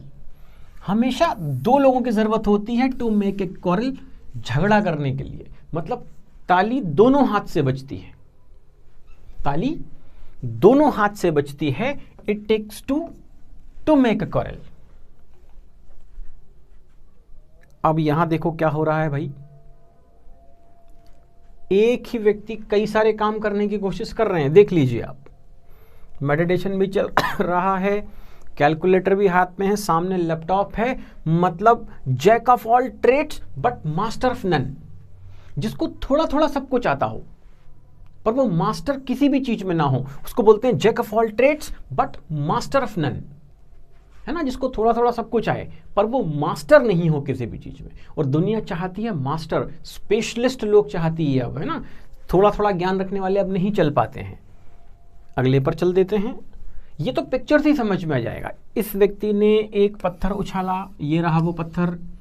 इसने क्या किया? दो चिड़ियाओं को निशाना लगाया, है ना। ये तो हमने अच्छे से पढ़ा और सीखा है, और शायद ये पिक्चर से और अच्छे से समझ में आ रहा है। क्या आ रहा है? Kill two birds with one stone. एक तीर से दो निशाने, है ना। Kill two birds with one stone. Okay, चलो नेक्स्ट। अब ये क्या है भाई? इसमें कोई व्यक्ति जंप लगा रहा है ना। और आगे तो ट्विटर का साइन दिख रहा है, फेसबुक दिख रहा है, व्हाट्सएप दिख रहा है। देखना कहां किस महासमुद्र में कूद रहा है वो। इसलिए ऐसे लोगों को आगाह करना पड़ता है कि look before you leap. Leap का मीनिंग होता है जंप। कूदने के पहले देखें, कोई भी काम करने के पहले सोचें, है ना। So look before you leap. Jump करने के पहले, कूदने के पहले थोड़ा सोचें, समझें, देखें, तब जंप करें। सो इसे हम कहते हैं लुक बिफोर यू लीप। अब यहां पर काफी सारे लोग खड़े हुए हैं। हिंदी में एक प्रवर्ब है, जितने मुंह उतनी बातें, है ना, जितने मुंह उतनी बातें। इंग्लिश में कहते हैं मैनी मैन मैनी वर्ड्स, है ना, ये MEN होना चाहिए, मैनी मैन मैनी वर्ड्स, कई सारे लोग और उतनी ही बातें, मैनी मैन मैनी वर्ड्स। अब ये क्या है, ये जो दिख रहा है देखो, कहीं सूखा आ गया, है ना, सूखा पड़ गया, कहीं आग लग गई, कहीं भूकंप आ गया, है ना, कहीं बाढ़ घुस आ गई, ये सब का आपदाएं विपदाएं हैं, डिजास्टर हैं। तो मिसफॉर्चून नेवर कम्स अलोन, दुर्भाग्य, इसका मतलब है दुर्भाग्य, नेवर कम्स अलोन, दुर्भाग्य कभी भी अकेले नहीं आता है ना। दिस मिसफॉर्चून या bad luck never comes like a soldier, it always comes like an army, है ना, वो आर्मी की तरह आता है। जब आपका समय खराब हो तो कई सारी मुसीबतें आपके ऊपर चढ़ जाती हैं। तो मिसफॉर्चून नेवर कम्स अलोन। अब ये देखो, ये आपने कभी सुना है, हिंदी में सुना है क्या? सुना है, जिसकी लाठी उसी की भैंस। मैं इसको थोड़ा क्लियर कर लेता हूं, आपको अच्छा कलर दिखेगा, ये देखो, है ना, अब ये दिखते हैं, देखो, जिसकी लाठी उसी की भैंस। हिंदी में समझ में आता है आपको कि जिसकी लाठी उसी की भैंस। माइट इज राइट, इंग्लिश में क्या बोलते हैं? Might is right. माइट का मतलब है पावर, शक्ति, और राइट तो आप समझते हैं, राइट माने सही, है ना। तो जिसके पास पावर है वही सही है, जिसकी लाठी है उसी की भैंस है। मतलब जिसके पास पावर होता है वही आदमी सही माना जाता है, क्योंकि उसके पास पावर है ना, वो आपको दबा सकता है। So might is right. इस माइट वर्ड को याद रखिएगा। आपको लगता है कि माइट तो ग्रामर में यूज होता है ना, वो पॉसिबिलिटी बताता है, लेकिन यहां माइट स्पेलिंग सेम है, लेकिन क्या मतलब है इसका? पावर, शक्ति। अरे ये तो गजब का इन्वेंशन हो गया, देखो बाइक पर उन्होंने कितना बढ़िया बना रखा है। So necessity is the mother of inventions. आवश्यकता ही आविष्कार की जननी है। मतलब जब आपको आवश्यकता होती है तो ही आप कुछ आविष्कार करते हैं, और हमें तो कुछ आवश्यकता होती ही नहीं है, इसलिए हम कोई आविष्कार करते ही नहीं है। तो necessity is the mother of inventions. Yes, चलिए अब ये देखिए, अपना घुटना पकड़ के बैठे हैं, मतलब इन्हें क्या हो रहा है? दर्द हो रहा है, पेन हो रहा है ना। इसी से रिलेटेड कुछ आने वाला है, नो गेन्स नो पेन्स। अगर आपको दर्द नहीं होगा तो आपको लाभ भी नहीं होगा जीवन में। मीन्स आपको किसी काम करने के लिए मरना पड़ेगा, मरना इन द सेंस मेहनत करनी पड़ेगी, तकलीफ होगी, दर्द होगा, तभी जाकर आपको लाभ होगा। आप सोचो कि सब कुछ बहुत स्मूथ हो जाए, किसी को दर्द ना हो, कुछ ना हो, और फिर सब चीजें पलट जाएं, मुश्किल है थोड़ा, है ना। So no gains no pains, अगर दर्द नहीं है तो फिर लाभ भी नहीं होगा। सो उस दर्द को सहन करने के लिए थोड़ा सा तैयार रहिए। ओके, चलिए आगे बढ़ लेते हैं। फर्स्ट है, देखिए यहां से कोई चीज कहीं बाहर जा रही है निकल के, क्या हो रहा है? आउट ऑफ हो रहा है ना। मतलब कोई चीज कहीं निकलकर बाहर जा रही है, मामला कैसा हो रहा है? Out of. यस, तो out of site, out of mind, है ना। 1 minute, out of site, out of mind, मतलब कोई चीज अगर, साइट माने दृष्टि, ये साइट वाला वर्ड समझ लेते हैं, ये है दृष्टि, है ना। तो जो चीज आपकी दृष्टि से दूर हो जाती है, बाहर हो जाती है, वो दिमाग से भी हट जाती है। मतलब जो चीज सामने से हटेगी वो माइंड से भी हट जाएगी। इसलिए आपको कहा जाता है कि बार बार रिवाइज कीजिए, चीजें आंखों के सामने रहेंगी तो वो याद रहेंगी। So out of site, out of mind. Site means दृष्टि। ये हमारी आज की प्रवर्ब है। नेक्स्ट, ये तो आपने सुनी होगी शायद। देखो ये फ्राइंग पैन है और वहां से कोई निकल के बाहर कूद गया, है ना, तो वो कहां गया? आप देखो उसको समझते हैं। Out of the frying pan into the fire. Out of the frying pan into the fire, मतलब कोई उस कढ़ाई में था, फ्राइंग पैन को हम कढ़ाई समझ लेते हैं, और वहां से निकलकर आग में गिर गया। अरे आसमान से टपका और हाँ हाँ बोलो, खजूर में अटका, वेरी गुड। तो कोई आसमान से टपका है, खजूर में अटका, ये हिंदी का वर्जन है। इंग्लिश में कहेंगे out of the frying pan into the fire, है ना। कोई चीज फ्राइंग पैन से निकलकर आग में आके गिर गई। ये भी क्लियर, एकदम क्लियर। चलो नेक्स्ट, ये कुछ प्रैक्टिस कर रहे हैं, है ना, बाइसिकल चलाने की प्रैक्टिस हो रही है। इससे रिलेटेड देखते हैं, practice makes a man perfect. ये तो हम सबको आता है ना, practice makes a man perfect. लेकिन हम इसको क्या करते हैं, सिर्फ सुन लेते हैं, है ना, समझते नहीं है, लाइफ में नहीं एक्चुअली इसको इंप्लीमेंट करते हैं कि practice makes a man perfect. अगर आप वोकैबुलरी की भी प्रैक्टिस करेंगे तो इसमें आप परफेक्ट हो सकते हैं, लेकिन हम प्रैक्टिस ही नहीं करना चाहते, है ना। तो practice makes a man perfect, ये भी क्लियर, गुड। नेक्स्ट देखो, अब कुछ तप रहा है, एंड यू नो ऐसे क्या तपता है, ऐसे गोल्ड तपता है, गोल्ड, सोना। Pure gold does not fear the flame. जो प्योर गोल्ड होता है उसको आग से डर नहीं लगता, does not fear the flame. मतलब सांच को आंच क्या, क्या है ये, सांच को आंच क्या, मतलब जो सच्चा है, सही है, प्रामाणिक है, उसको क्या, मतलब उसको कोई डाउट ही नहीं है उसमें, है ना। तो सांच को कोई आंच नहीं है। Pure gold does not fear the flame. Flame मतलब आग की लपटें, फायर, आग। ये कहां बना हुआ है, अगर आपके पास थोड़ा भी जनरल नॉलेज है तो आप पता लगा सकते हैं कि ये जो स्ट्रक्चर है ये कहां का है। कमेंट बॉक्स में लिख दीजिए कि ये जो स्ट्रक्चर दिख रहा है, ये थोड़ा अधूरा सा टूटा हुआ, ये कहां का है। हाँ, ये रोम है, रोम। देखो रोम बार बार आता है प्रोवर्ब्स में, क्योंकि रोमन जो सिविलाइजेशन है बहुत ओल्ड है ना, इसलिए उसका बार बार यूज किया जाता है। तो ये रोम है, रोम में स्ट्रक्चर बना हुआ है। हमारी आज की प्रोवर्ब है, Rome was not built in a day. मतलब जो रोम बना था ये पूरा एक दिन में तो नहीं बन गया था। मतलब जो बड़े काम होते हैं वो एकदम से एक दिन में नहीं होते। तो Rome was not built in a day, ये भी ठीक है क्या, वेरी गुड। नेक्स्ट पर चलते हैं। अब कुछ कॉइन्स हैं, ज़्यादा तो नहीं है, थोड़े बहुत कॉइन्स हैं। क्या है भाई, something is better then nothing. अरे कुछ नहीं से कुछ तो अच्छा है, थोड़े बहुत तो हैं हमारे पास, तो something is better then nothing, है ना। कुछ नहीं से कुछ अच्छा है। नेक्स्ट, ये कछुए और खरगोश वाली कहानी तो हम सब ने सुनी है। इससे रिलेटेड प्रभाव जो है वो आपको याद आ रही है क्या, इससे रिलेटेड कौन सी प्रभाव है, अगर याद आ रही हो तो कमेंट बॉक्स में लिख दीजिए। वेरी गुड, लोग कोशिश कर रहे हैं लिखने की, जल्दी लिखिए फटाफट। ये रेस तो याद है ना आपको, ये रैबिट है, ये टॉर्टोइज है, इनकी रेस हुई थी, टॉर्टोइज जीत गया था। वहां था मामला slow and steady.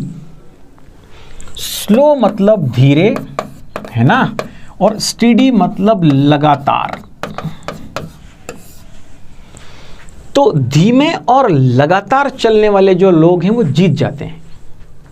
Slow and steady wins the race. धीरे और लगातार चलने वाले लोग जीत जाया करते हैं। हाँ, ये हमारी आज की प्रोवर्ब्स थी। अब हम कल वाली प्रोवर्ब्स जो थी उनको एक बार रिवाइज कर लेते हैं, क्योंकि practice makes a man perfect. फटाफट रिवाइज करेंगे। ये प्रोवर्ब है, it is no use crying over spilt milk. अब पछताए होत क्या जब चिड़िया चुग गई खेत, है ना। It is no use crying over spilt milk. Next, it is never too late to mend. सुधारने के लिए कभी भी देर नहीं होती है, सुधार करने में कभी देर नहीं होती है। It is hard to live in Rome and fight with Pope. बहुत कठिन है तालाब में रहकर मगरमच्छ से बैर करना। इट्स डिफिकल्ट और it's hard to live in Rome and fight with Pope. Good. Next, हाँ, ये लड़ाई झगड़े वाला मामला था। It takes two to make a quarrel. लड़ाई झगड़े के लिए दो लोग लगते हैं। हिंदी वाला वर्जन कहता है ताली दोनों हाथ से बजती है। सुना है ना, ताली दोनों हाथ से बजती है। अब ये व्यक्ति बहुत सारे काम करने की कोशिश कर रहे हैं, jack of all trades but master of none, तो ये क्या हो जाएंगे, काफ़ी बहुत सारे काम थोड़े थोड़े तो कर लेंगे पर मास्टर किसी में नहीं रह जाएंगे। तो jack of all trades but master of none. Yes, kill 2 birds with 1 stone, एक तीर से 2 निशाने, है ना, एक तीर से 2 निशाने। हिंदी में तो आपको आता होगा, इंग्लिश वाला सीख लीजिए, किल 2 बर्ड्स विद 1 स्टोन। ये वाला क्या था, याद आ रहा है अगर आपने कल वाली क्लास अटेंड की थी तो? ये कूद रहे हैं भैया, है ना, और कूदने के पहले क्या करना पड़ता है, हाँ ये लिखा है लुक बिफोर यू लीप, कूदने के पहले देखें, समझें, सोचें। ये क्या है, ये था मैनी मैन मैनी वर्ड्स, जितने मुंह उतनी बातें। ये कुछ डिजास्टर से रिलेटेड था, मिसफॉर्चून से रिलेटेड था। क्या था, याद आया क्या, misfortune never comes alone, misfortune कभी भी अकेले नहीं आता है। कैसे आता है, वो बहुत सारा आता है, मतलब है ना, कई सारी परेशानियां एक साथ आ जाती हैं लाइफ में। ये कहानी हमने सुनी थी माइट इज राइट, अरे भैंस वाली कहानी थी ना, जिसकी लाठी उसी की भैंस, माइट इज राइट। ये जुगाड़ पानी वाला मामला था, necessity is the mother of inventions, आवश्यकता ही आविष्कार की जननी है। ये कुछ पेन हो रहा था, दर्द, पेन के लिए हमने लिखा था नो गेन्स नो पेन्स, लाभ नहीं होगा अगर दर्द नहीं होगा तो। यस, चलिए इतनी प्रभाव, 30-40 से ज्यादा प्रभाव आपके पास आ गई है। इतने पर अगर आपकी कमांड हो जाएगी तो आपकी बोलचाल की भाषा, लिखने वाली जो लैंग्वेज है बहुत इंप्रूव हो जाएगी, सुधर जाएगी, है ना। बस इसकी प्रैक्टिस करनी है, रिवाइज करना है, लगातार रिवाइज करना है।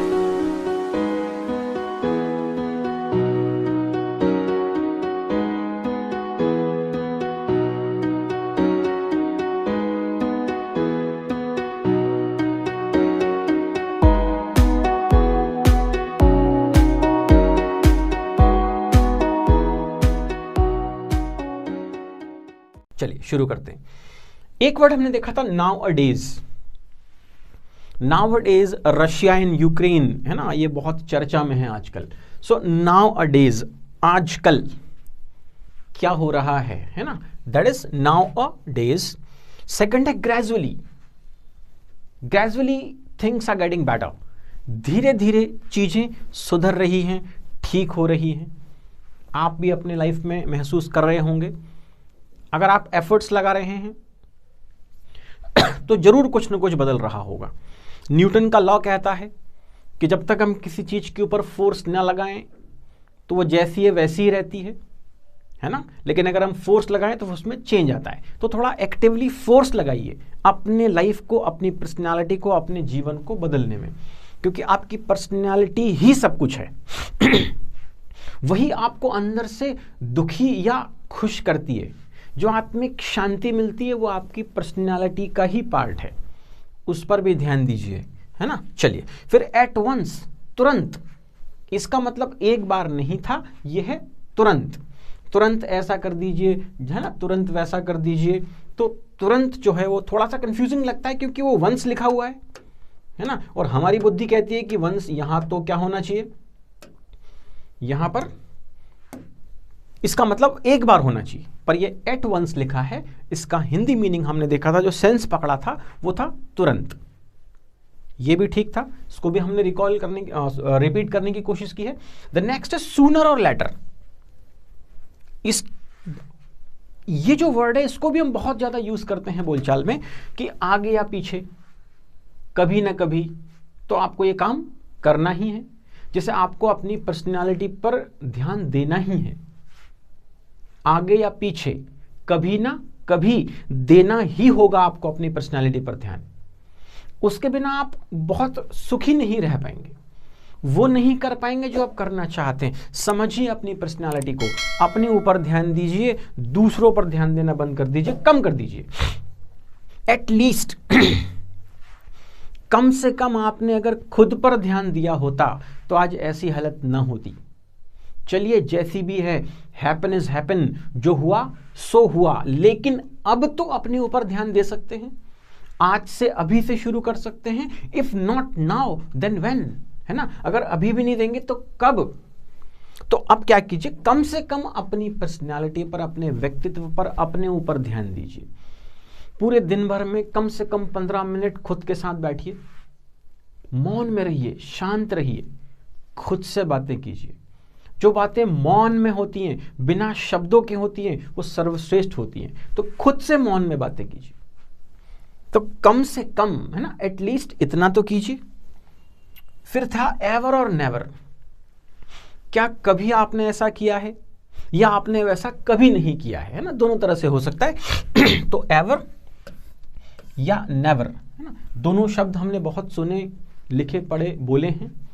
थोड़ा सा और कमांड बढ़ा लेते हैं, है ना, क्योंकि प्रैक्टिस अगर कम पड़ जाएगी तो एंड टाइम पर जब हमें बोलना होगा तब वो याद नहीं आएंगे। तो थोड़ा सा और ध्यान देने की जरूरत है। एज वेल एज, इसका सेंस था साथ ही साथ। एज वेल एज, है ना, साथ ही साथ। वो ऐसा कर रहा है, साथ ही साथ वैसा भी कर रहा है। कई सारे स्टूडेंट होते हैं जो पढ़ाई भी करते हैं और साथ ही साथ काम भी कर लेते हैं, और कुछ ऐसे होते हैं जो सिर्फ पढ़ाई करने आते हैं और पढ़ाई भी नहीं करते हैं, है ना। तो जिस काम के लिए आप हैं, कम से कम वो तो कीजिए, उसको अपनी रिस्पॉन्सिबिलिटी समझ लीजिए। लीजिए का है ही आपकी रिस्पॉन्सिबिलिटी, है ना, तो उसको रिस्पॉन्सिबिलिटी मान कर कीजिए। आगे चलते हैं। मीनवाइल, एक कोई काम हो रहा है, उसके दौरान, उस बीच कोई और काम हो जाए तो हम कहते हैं मीनवाइल। देयरफॉर, ये कारण बताता है, इस कारण से। Therefore this happened, therefore that happened, ऐसा हो गया, वैसा हो गया। देयरफॉर, जैसे हम बहाने भी बना देते हैं कई बार कि वो ऐसा हो गया था इसलिए वैसा हुआ, है ना। एक्सक्यूजेस और ऑलवेज एक्सक्यूजेस, है ना, वो हमेशा एक्सक्यूज ही रहेंगे, मत बनाइए, थोड़ा ध्यान दीजिए। दैट्स वाई, है ना, बहाने बनाते हो इसलिए कुछ अच्छा नहीं हो पा रहा है, बहुत अच्छा हम नहीं कर पा रहे हैं। दैट्स वाई का यूज है कि that's why we are not able to do anything. Yes, चलो नेक्स्ट पर चल रहे हैं। दैट्स व्हाट, यही जो मैं आपसे कहना चाहता हूं, यही जो मैं करना चाहता हूं, यही जो, that's what I want to make you understand, जो मैं आपको समझाना चाहता हूं कि अपनी पर्सनालिटी पर, अपने व्यक्तित्व पर ध्यान दीजिए। इसी के सहारे पूरा जीवन काटना है आपको। यही आपको पॉजिटिव और नेगेटिव बनाती है, ये पर्सनैलिटी। यही आपको सुखी और दुखी बनाती है, यही आपको शांति देती है या आपके दिमाग में उथल पुथल मचा देती है। ध्यान देने की जरूरत है। हमारे एजुकेशन सिस्टम ने हमारी पर्सनैलिटी पर कभी ध्यान नहीं दिया। कुछ समय तक घर वालों ने दिया, उसका तो उन्होंने भी छोड़ दिया, और इस उम्र तक आते आते तो आपने भी अपनी पर्सनैलिटी पर ध्यान देना छोड़ दिया है। कई बार यह प्रश्न पूछा गया कि कोई ऐसा एक व्यक्ति ले आइए जो आपकी पर्सनैलिटी में इंटरेस्टेड है। शायद ही कोई मिलेगा, आप खुद भी अपने में इंटरेस्टेड नहीं है, जबकि व्यक्तित्व ही है जो आपको या तो सफलता दिलाएगा या आपको असफलता की ओर ले जाएगा। समझिए बार बार क्यों कहा जा रहा है, थिंक अबाउट दिस। और नहीं सुधार पा रहे हैं तो इंस्पायर ज्वाइन कर लीजिए। कुछ हो ना हो, आपकी पर्सनैलिटी में चेंज आएगा, इसकी रिटन गारंटी है। कोई भी आपका फ्रेंड हो, कोई रिलेटिव हो जो थोड़ा परेशान हो, डिसीजन नहीं ले पा रहा हो, जो भी रीजन हो, या उसका कम्युनिकेशन कमजोर हो, व्हाटएवर, इंस्पायर भेज दीजिए। गारंटीड नुस्खा है एकदम, है ना। चलिए, हाउ मच, कितना, ये काउंटेबल चीजों के लिए था या अनकाउंटेबल के लिए था? ये अनकाउंटेबल चीजों के लिए था। अनकाउंटेबल का कंसेप्ट आपको पहले ही बताया जा चुका है, जिसको हम 1 2 3 4 5 6 करके न गिन पाए, दैट इज अनकाउंटेबल। जिसको गिन ना पाए, माप लें भले, मेजर कर लें, लेकिन गिन ना पाए, उसको अनकाउंटेबल कहते हैं। तो उसके लिए हाउ मच, और जहां काउंटेबल होगा वहां हाउ मेनी। इतना तो हमें समझ में आता है, दैट वी अंडरस्टैंड, है ना। चलिए नेक्स्ट पे चलते हैं। In detail, I want to know in detail, and seldom, कभी कभार। बार्किंग डॉग्स सेल्डम बाइट, है ना। और देखते हैं ईदर और, या तो ये या वो। देखो, आप या तो ये करोगे जीवन में या वो करोगे, पर जो भी करो पूरे मन से करना, हाँ, एक बात और यहाँ याद आ रही है कि आप जब अपना करियर डिसाइड करते हैं, जब आप अपना फ्यूचर डिसाइड करते हैं, जब अपना पाथ डिसाइड करते हैं, तो उस समय हम किन किन फैक्टर्स को इंक्लूड करते हैं? सबसे पहला फैक्टर आप इंक्लूड करते हो आपका इंटरेस्ट कहाँ जा रहा है। यस, फिर आप बड़ों की सलाह मान लेते हो, फ्रेंड्स को देखते हो वो क्या कर रहे हैं, ट्रेंड देखते हो आप क्या चल रहा है, पर जो सबसे इंपॉर्टेंट चीज होती है वो आप छोड़ देते हो, चूक जाते हो। देखिए, इंटरेस्ट आपका बार बार बदलता है, इंटरेस्ट फिक्स नहीं है, तो इस पर इसको बेस मानकर अपना करियर डिसाइड नहीं कर सकते। तो फिर करियर डिसाइड करने में कौन सा फैक्टर काम आता है, वीडियो के लास्ट में देखेंगे, बने रहिए अंत तक।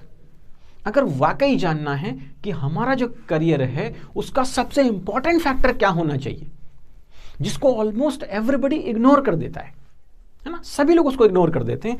आगे बढ़ते हैं, फिर आ गया नीदर नॉर।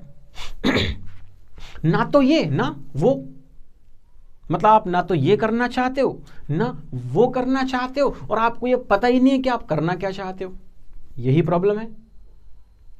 देखिए, घर वालों ने कहा कि ये कर लीजिए, फ्रेंड्स ने कहा कि वो कर लीजिए, पर आप ना तो ये करना चाहते हैं ना वो करना चाहते हैं। फिर वो आपसे पूछते हैं अच्छा आप बताओ आप क्या करना चाहते हो। यू आर कंफ्यूज्ड, एक बड़ा क्वेश्चन मार्क है। तो अच्छा हाँ मैं क्या करना चाहता हूँ, हाँ तो मेरे को तो पता ही नहीं है, तो मैं क्या करूं, तो मेरा इंटरेस्ट क्या है, मेरे को अभी तक समझ में नहीं आया। भाई साहब, इंटरेस्ट बार बार बदल जाता है, इस पर मत रिलाई कीजिए। आगे बढ़ते हैं। साइमल्टेनियसली, साथ साथ कोई एक चीज है उसी के साथ दूसरी चीज है। देन आ गया एट एनी कॉस्ट, किसी भी कीमत पर आपको अपने आप को जानना है, पहचानना है और बहुत अच्छा कुछ कर जाना है ना। सिर्फ खाने कमाने धरती पर मत आइए, कुछ अच्छा कीजिए। इवन इफ, भले ही, है ना, इसका हिंदी क्या था, भले ही ऐसा हो वैसा हो। यस, चलो अब एक एक्सरसाइज करते हैं जिसमें इन सबको हम वापस से रिवाइज करने की कोशिश करेंगे। एक्सरसाइज कर लेते हैं फटाफट। देखिए एक्सरसाइज ये रही हमारी, वेरी गुड, है ना। चलो, now a day, oh sorry, now a everybody is behind money. Answer जो था वो ऑप्शन में दे रहा हूं, नाउ अ टाइम था या नाउ अ डेज था। नाउ अ डेज यहां ज्यादा सही है या नाउ अ टाइम ज्यादा सही है? सही जवाब आ रहा है आपका नाउ अ डेज ज्यादा सही है, जिसका मीनिंग था आजकल। अब बताइए, that dot dot dot means fill in the blank became his habit. Option चाहिए, लीजिए, ग्रेजुअली या रेगुलरली, दोनों में से कौन सा वाला ज्यादा सूटेबल है? That regularly became his habit या that gradually became his habit? आप कमेंट बॉक्स में कमेंट कर सकते हैं। अगर आपके हाथ पांव हिल रहे हैं, आप एकदम जड़ नहीं हुए हैं, जीवित जागृत हैं, तो ग्रेजुअली को लिख दीजिए फटाक से। बिल्कुल सही सोचा था आपने, ग्रेजुअली बिकेम हिज हैबिट, है ना। तो चीजें धीरे धीरे आपकी हैबिट बन जाती हैं। रीडिंग भी आपकी हैबिट बन सकती है ना, धीरे धीरे पढ़ना भी आपकी हैबिट हो सकती है, पर उसके लिए थोड़ा प्रयास करना पड़ेगा। नेक्स्ट जो है वो है, so dot dot dot go then dot dot dot and fetch the doctor. That, ये फिल इन द ब्लैंक में क्या आने वाला है? वंस था या एट वंस था? Go once and fetch the doctor और go at once and fetch the doctor, which one is correct? कौन सा वाला ज्यादा सही है वो हमें लिखना होगा। ज्यादा सही है यहां पर एट वंस। सोच तो आप सही रहे, वैसे भी आप सोचते तो बहुत कुछ है, कर नहीं पाते हैं, ये प्रॉब्लम है ना। ये किस चीज का प्रॉब्लम है? ये भी आपकी पर्सनालिटी का एक फैक्टर है कि you think a lot but you do nothing. Think about this also. चलिए, सो यहां हमने बात की डेज की, रेगुलर, यहां sorry gradually, and third is at once. Next पर चलते हैं। The next question is he will get success. Option आपके ये रहे, सूनर और लेटर या सूनर और फास्टर। ज्यादा सही वाला आंसर कौन सा है? सूनर और लेटर और सूनर और फास्टर। सोच तो वाकई सही रहे हैं आप, बहुत बढ़िया। I like the way you think, है ना, बहुत बढ़िया से सोचते हैं. यू मस्ट एक्ट ऑल्सो, थोड़ा एक्ट भी शुरू कर दीजिए, your life would become fantastic. Come on, the next, dot dot dot you should have informed मी. अच्छा, बिना ऑप्शन के याद नहीं आ रहा है ना, ऑप्शन जरूरी है. चलिए लीजिए, एट लास्ट था या एट लीस्ट था? ज्यादा सही at last you should have informed मी, और एट लीस्ट था. एट लीस्ट ज्यादा सूटेबल है हमारे हिसाब से, कि कम से कम आपको मुझे इन्फॉर्म कर देना चाहिए था, है ना. शुड, उसके बाद हैव, और फिर वर्ब का अगर थर्ड फॉर्म आ जाए तो इसका मतलब होता है पास्ट में हम उस मॉडल को यूज कर रहे हैं, ऐसा कर देना चाहिए था. Next, she is handling home dot dot dot office also.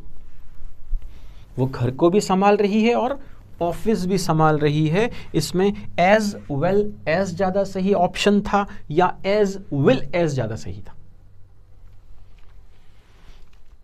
Confusion तो नहीं है? चलिए, एज वेल एज यहां पर सही ऑप्शन है. और थोड़ा आगे चल लेते हैं. काफी अच्छा सीखने की कोशिश आप कर रहे हैं. Dot dot dot you failed an exam. That's what और दैट्स व्हाई. अब थोड़ा सोचिए इसके बारे में कि that's what you failed an exam और that's why you failed an exam. नहीं आ रहा है याद? आएगा आएगा, सोचिए. ज्यादा सही ऑप्शन दैट्स व्हाट से ज्यादा सही है that's why you failed an exam. इसलिए आप एग्जाम में फेल हो गए. That's why you failed an exam. पढ़ाई की होती तो पास हो जाते. He is only 17 and dot dot dot not eligible to vote.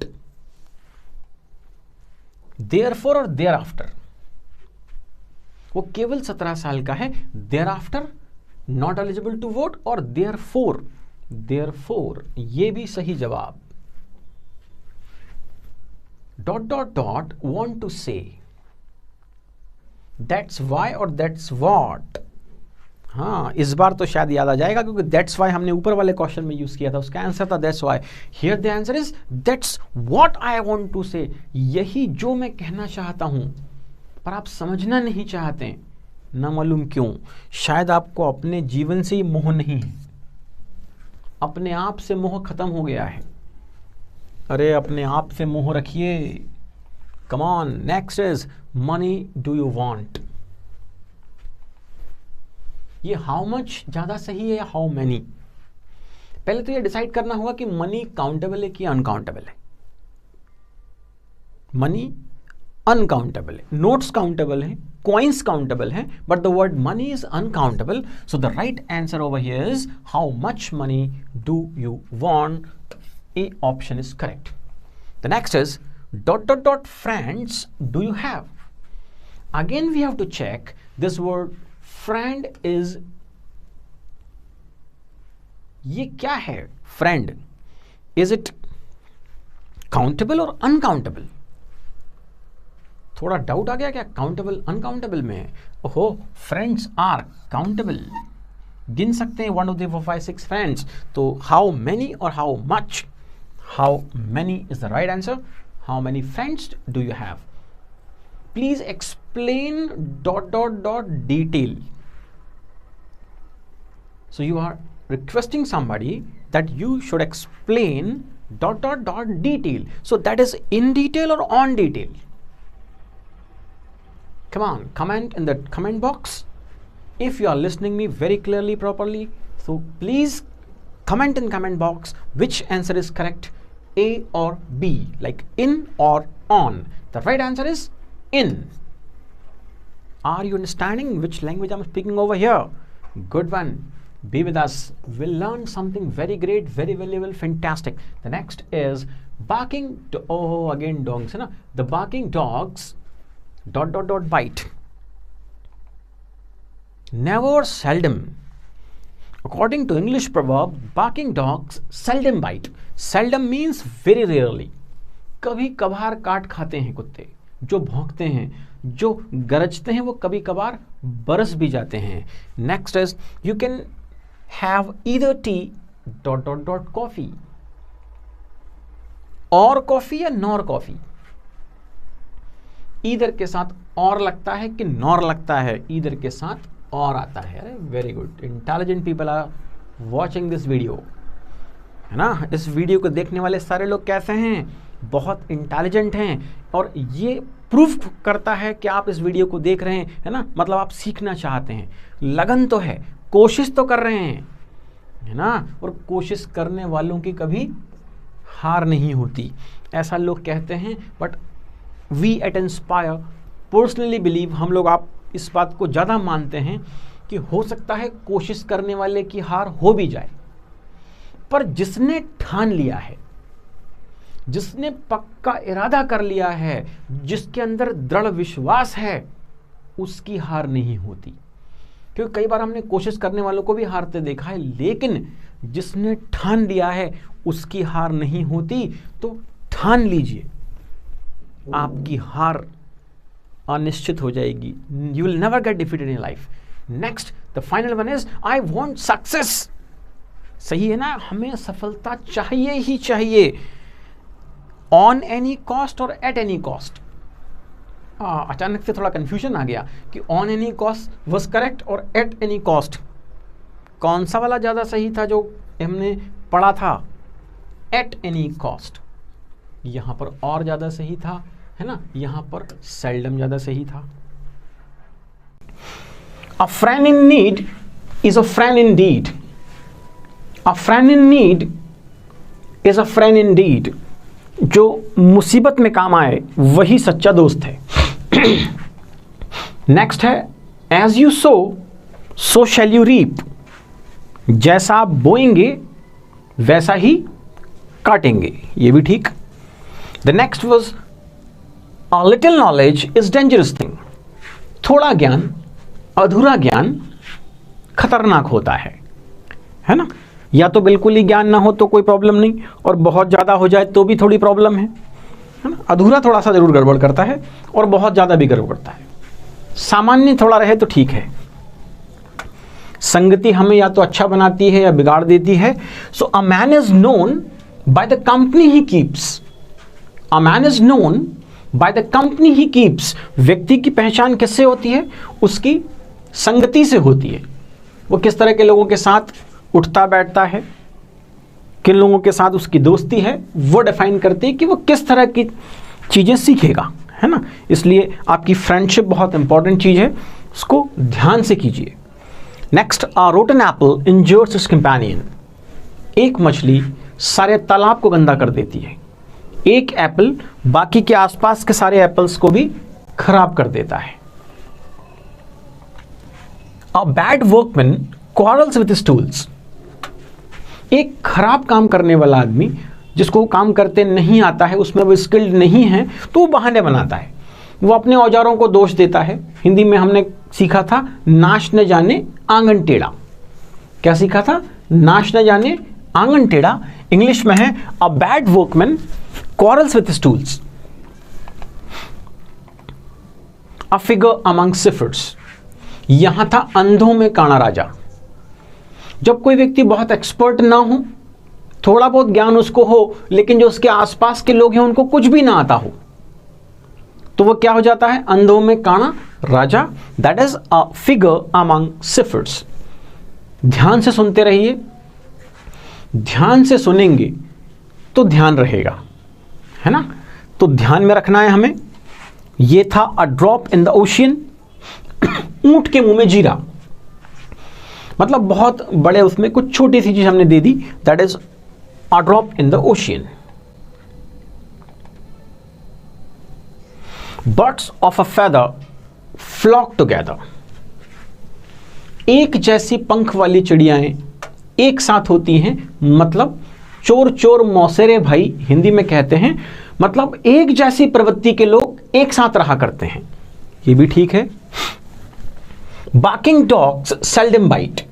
भौंकने वाले कुत्ते कभी कभार काट लेते हैं, रेयर है बट कभी कभार काटते हैं, वैसे जनरली नहीं काटते। Yes, barking dogs seldom bite. Blood is thicker than water. Blood कैसा है? थिकर है। किससे? वाटर से। मतलब खून के रिश्ते ज्यादा मजबूत हैं, ज्यादा स्ट्रांग हैं। Coming events cast the shadow before, आने वाली घटनाएं अपनी परछाई पहले फेंक देती हैं, पूत के पांव पालने में नजर आ जाते हैं। Yes, next, cut your coat according to the cloth, जितनी चादर उतने पैर फैलाइए, जितनी आपकी औकात हो, जितनी आपके लिमिट हो, उतना ही काम कीजिए, ऐसा दुनिया हमें समझाती थी और अभी भी समझाती है। Yes, so cut your coat according to the cloth, do in Rome as Romans do, जैसा देश वैसा भेष, जहां आप हैं वहां का एनवायरमेंट, वहां की संस्कृति कैसी है उसके अकॉर्डिंग आपको बिहेव करना चाहिए। फिर ये आ गया था, diet cures more than doctor, जो हमारी डाइट है, जो हम खाते पीते हैं, वो हमें डॉक्टर से ज्यादा क्योर करती है, संभालती है, देखभाल करती है। डू वेल हैव वेल, अच्छा करिए और अच्छा पाइए। Do good and cast into river, अच्छा कीजिए और उसको कहीं नदी में, दरिया में डाल दीजिए, मतलब कुछ अच्छा काम करके भूल जाइए। So do good and cast into river. Every man is master of his destiny, हर व्यक्ति अपनी किस्मत का मालिक स्वयं है, वो उसे गढ़ सकता है, बना सकता है। Every cloud has a silver lining, her cloud में एक सिल्वर लाइनिंग होती है, हर निराशा में एक आशा की किरण होती है। थोड़ी आशा रखिए। Example is better than precept, किसी काम को कर कर दिखा देना ज्यादा अच्छा है बजाय उपदेश देने के, कुछ बोलने के। ईट ड्रिंक एंड बी मैरी, खाओ पियो और मस्त रहो, है ना। ये कई लोगों के जीवन का फलसफा है, उनकी philosophy of life is the same, eat drink and be Mary. ये तो पिक्चर से ही समझ में आता है। God help those who help themselves, भगवान उनकी मदद करता है जो अपनी मदद खुद करते हैं, मतलब जो खुद के लिए प्रयास करते हैं, खुद से एफर्ट्स लगाते हैं, तो फिर ऊपर वाला भी उनके लिए करता है। ग्रेट क्राई लिटिल वूल, यह भी हमने सीखा था, ऊंची दुकान फीके पकवान। यह स्टोरी हम सबको याद है। यहां था, honesty is the best policy, honesty is the best policy. Health is wealth, है ना, ये यहां स्वास्थ्य है और इस तरफ धन संपदा है, वेल्थ है। तो हमारी जो हेल्थ है वही हमारी वेल्थ है। Half a loaf is better than no bread, आधा टुकड़ा, आधा निवाला ही काफी है, पूरी ब्रेड नहीं हो तो। कुछ नहीं से कुछ अच्छा है, नहीं मामा से काणा मामा अच्छा है। Something is better then nothing. Good, चलिए अब यहां से एक्सरसाइज शुरू करते हैं। आपको फटाफट आंसर लिखते जाने हैं कमेंट बॉक्स में। अगर आप जीवित और जागृत हैं तो इसका प्रमाण दीजिए और लिख दीजिए कमेंट बॉक्स में, इसका आंसर ए है या बी है। A friend in need is a friend. Copy pen अगर आपके पास हो और आप कमेंट बॉक्स में नहीं लिखना चाहते तो कॉपी में लिखिए, नंबर 1 डालिए ऐसे, और फिर लिखिए कि इसका आंसर ए है या सपोज इसका आंसर बी है। अपन लास्ट में चेक कर लेंगे कि कितने आपने सही बताए हैं। शुरू करें। So a friend in need is a friend. अब तो मन से ही आ गया होगा ना, ऑप्शन की जरूरत है क्या है? डीड और indeed? A friend in need is a friend deed और फ्रेंड इंडीड? सभी लोग ढंग से देख लीजिए, you have to give answer. A friend in need is a friend indeed. Yes, तो फर्स्ट का राइट आंसर है B. Let's move to the next second question. As you dot dot dot you so shall you reap. ये जो fill in the blank है यहां पर, इसमें क्या आने वाला है? SOW सो आने वाला है या SAW सा आने वाला है? Which one is correct? SAW is the right answer और SOW is the right answer? वो लहलाते खेत वाली फोटोग्राफ लगी थी, as you dot dot dot so shall you reap. The right answer is very good, सही आंसर दिया आपने। The answer is A, as you so so shall you reap. A little dot dot is a dangerous thing. क्या कम हो तो खतरनाक होता है? गुस्सा कम हो तो खतरनाक होता है क्या? प्यार कम हो तो खतरनाक होता है क्या? नहीं। फिर क्या था? एफर्ट्स कम हो या knowledge? A little effort is a dangerous thing या a little knowledge is dangerous thing? एक सुर में सभी लोग कह रहे हैं अ लिटिल नॉलेज।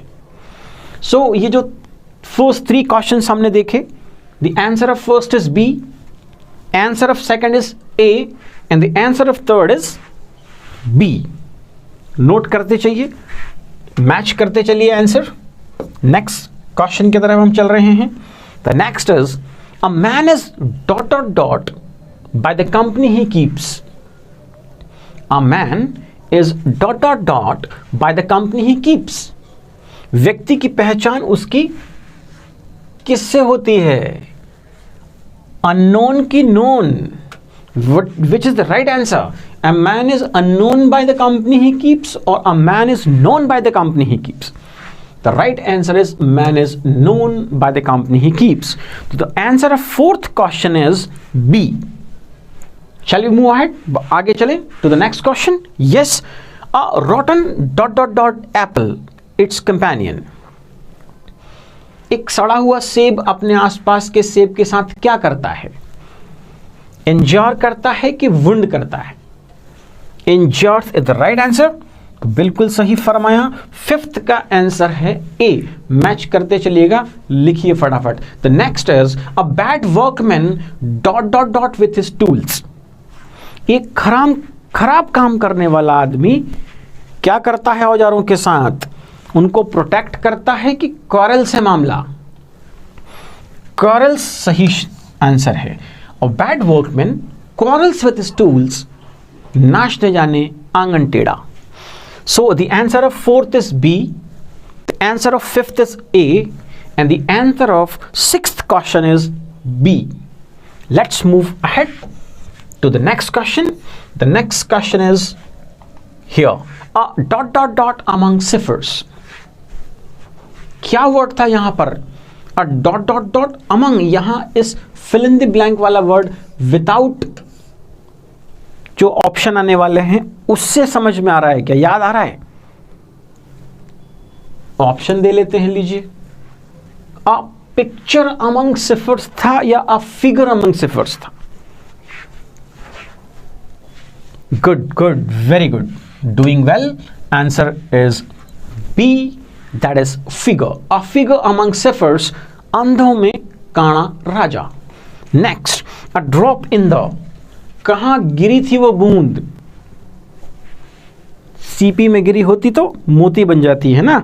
कहाँ गिरी थी वो बूंद? वो ओशियन था या रिवर था? A drop in the ocean. So the answer of question 8 is A, and the 9th is birds of a dot dot dot flock together. क्या कॉमन था उन वर्ड्स में जो एक साथ रहती हैं? फेदर था या विंग्स लिखा था वहां? मीनिंग दोनों का सेम है ना, लेकिन राइट आंसर है feather. Birds of a feather flock together. So the right answer of 7th question is B, 8th is A and 9th is again A. Solve कर रहे हैं कि नहीं कर रहे हैं? अगर कर रहे हैं तो आपको ही फायदा मिलेगा ना, your life would become better. Next, barking dot dot dot seldom bite. कौन है जो भौंकते हैं पर कभी कभार काटते हैं? डॉग्स थे कि कैट्स थे? Dogs. Next, blood is dot dot than water. Blood water से क्या था? थिनर था कि थिकर था? ब्लड जो है वो वाटर से पतला होता है या गाढ़ा होता है? थिकर राइट आंसर है। So blood is thicker than water. खून के रिश्ते बहुत मजबूत हुआ करते हैं।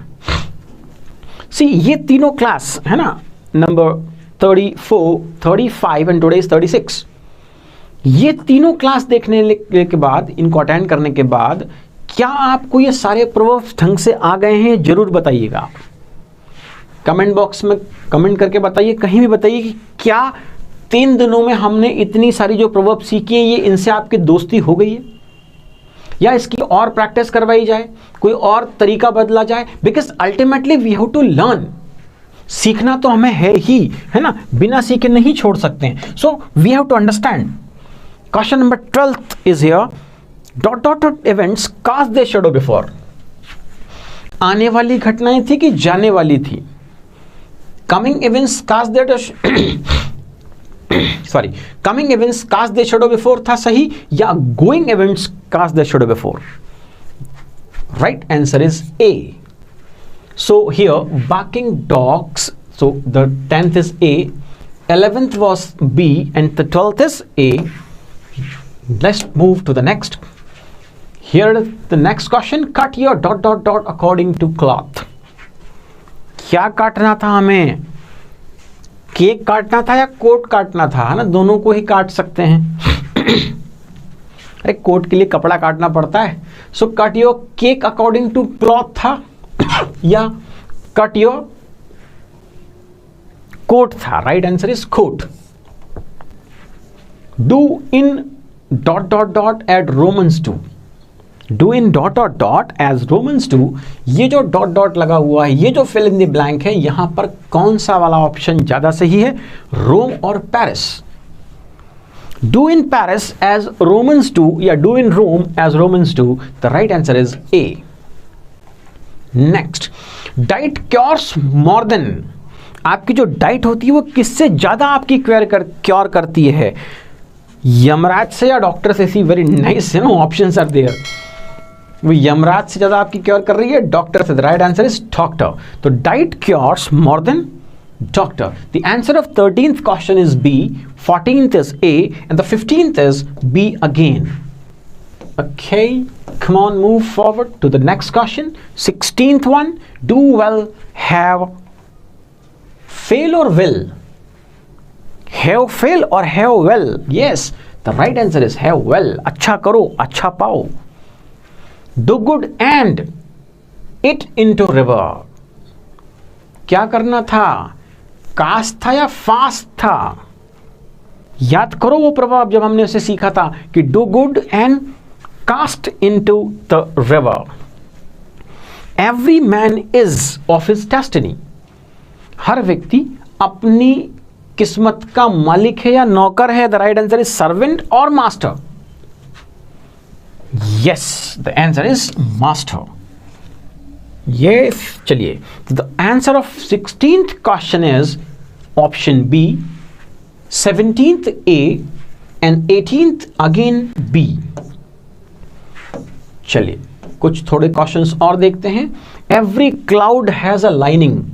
हर बादल में एक चमक थी, एक किरण थी। वो कैसी थी? सिल्वर लाइनिंग थी या गोल्डन लाइनिंग थी? सिल्वर लाइनिंग थी। ये भी ठीक रहा। Example is than precept, better than था या वर्स देन था? अरे किसी काम को करके दिखा देना ज्यादा अच्छा था या बोलना ज्यादा अच्छा था? बेटर था, better. An, eat, drink and be. अब ये तो याद आ रहा है कि वहां मैरी था, लेकिन कौन सा वाला मैरी था? MARRY था या MERRY था? MERRY वाला मैरी था, प्रसन्न होने वाला था। ओहो, इसके आंसर्स आपको नहीं बताए। सो 19th is A, 20th is B, and 21st is again B. Okay, come on, move to the next question. Are you ready? Let's move the next question. God help those who help himself or themselves. भगवान उनकी मदद करता है जो अपनी मदद खुद करते हैं। में himself ज्यादा suitable है या themselves? Themselves ज्यादा suitable है। क्वेश्चन नंबर 23, ग्रेट क्राई के बाद लिटिल क्या था? वूल था कि कूल था? अच्छा, वो भेड़ वाली पिक्चर थी ना, तो वूल ही होगा right answer. Great cry, little wool. Next 24th is the best policy. कौन सी पॉलिसी ज़्यादा सही है, ऑनेस्टी या सिंसियरिटी वाली पॉलिसी है? Honesty is the best policy. The answer of 22nd is B, 23rd A, 24th A. Let's move to the last two questions. The first is health is property or wealth? Wealth. And the last question is half a loaf is better than no what? Bread or toast? Half a loaf is better than no bread or toast. The answer is bread. Very good one. This was the revision class of 26 proverbs. शायद आप लोगों को पूरी बहुत अच्छे से समझ में आ गई होंगी. अब इसको अगर आप बार बार रिवाइज करते रहेंगे, इन वीडियोस को बार बार देखते रहेंगे यूट्यूब में, तो ये बहुत पक्के हो जाएंगे, या फिर लिखने पढ़ने बोलने में जहां ज़रूरत होगी आप इसका यूज़ कर सकते हैं. अपने फ्रेंड्स को, फैमिली मेम्बर्स को, रिलेटिव्स को बताइए कि इससे अच्छा तरीका वोकैब सीखने का तो अभी तक नहीं मिला. यस, बहुत इंटरेक्टिव वे में, पिक्चर्स के थ्रू रिलेट करके, कहानी सुन के, एग्जाम्पल के साथ बड़ी आसानी से, कोई सू शा हू हा नहीं, बहुत सिंपल कंफर्टेबल मैनर में हमने पहले वर्ड सीखे, फ्रेजेस सीखे, प्रोवर्ब्स पे आ गए, ऐसे और भी बहुत सारी चीज़ें सीखते रहेंगे. यस, कमेंट बॉक्स में ज़रूर बताइएगा कि क्या पिछली 2 क्लासेस अटेंड करने के बाद या आज की 3rd क्लास प्रोवर्ब्स पर आपकी कमांड ठीक हो गई, क्या ये आपको याद रह पाएंगे लंबे समय तक? ज़रूर बताइएगा. Thank you very much. Goodbye. We will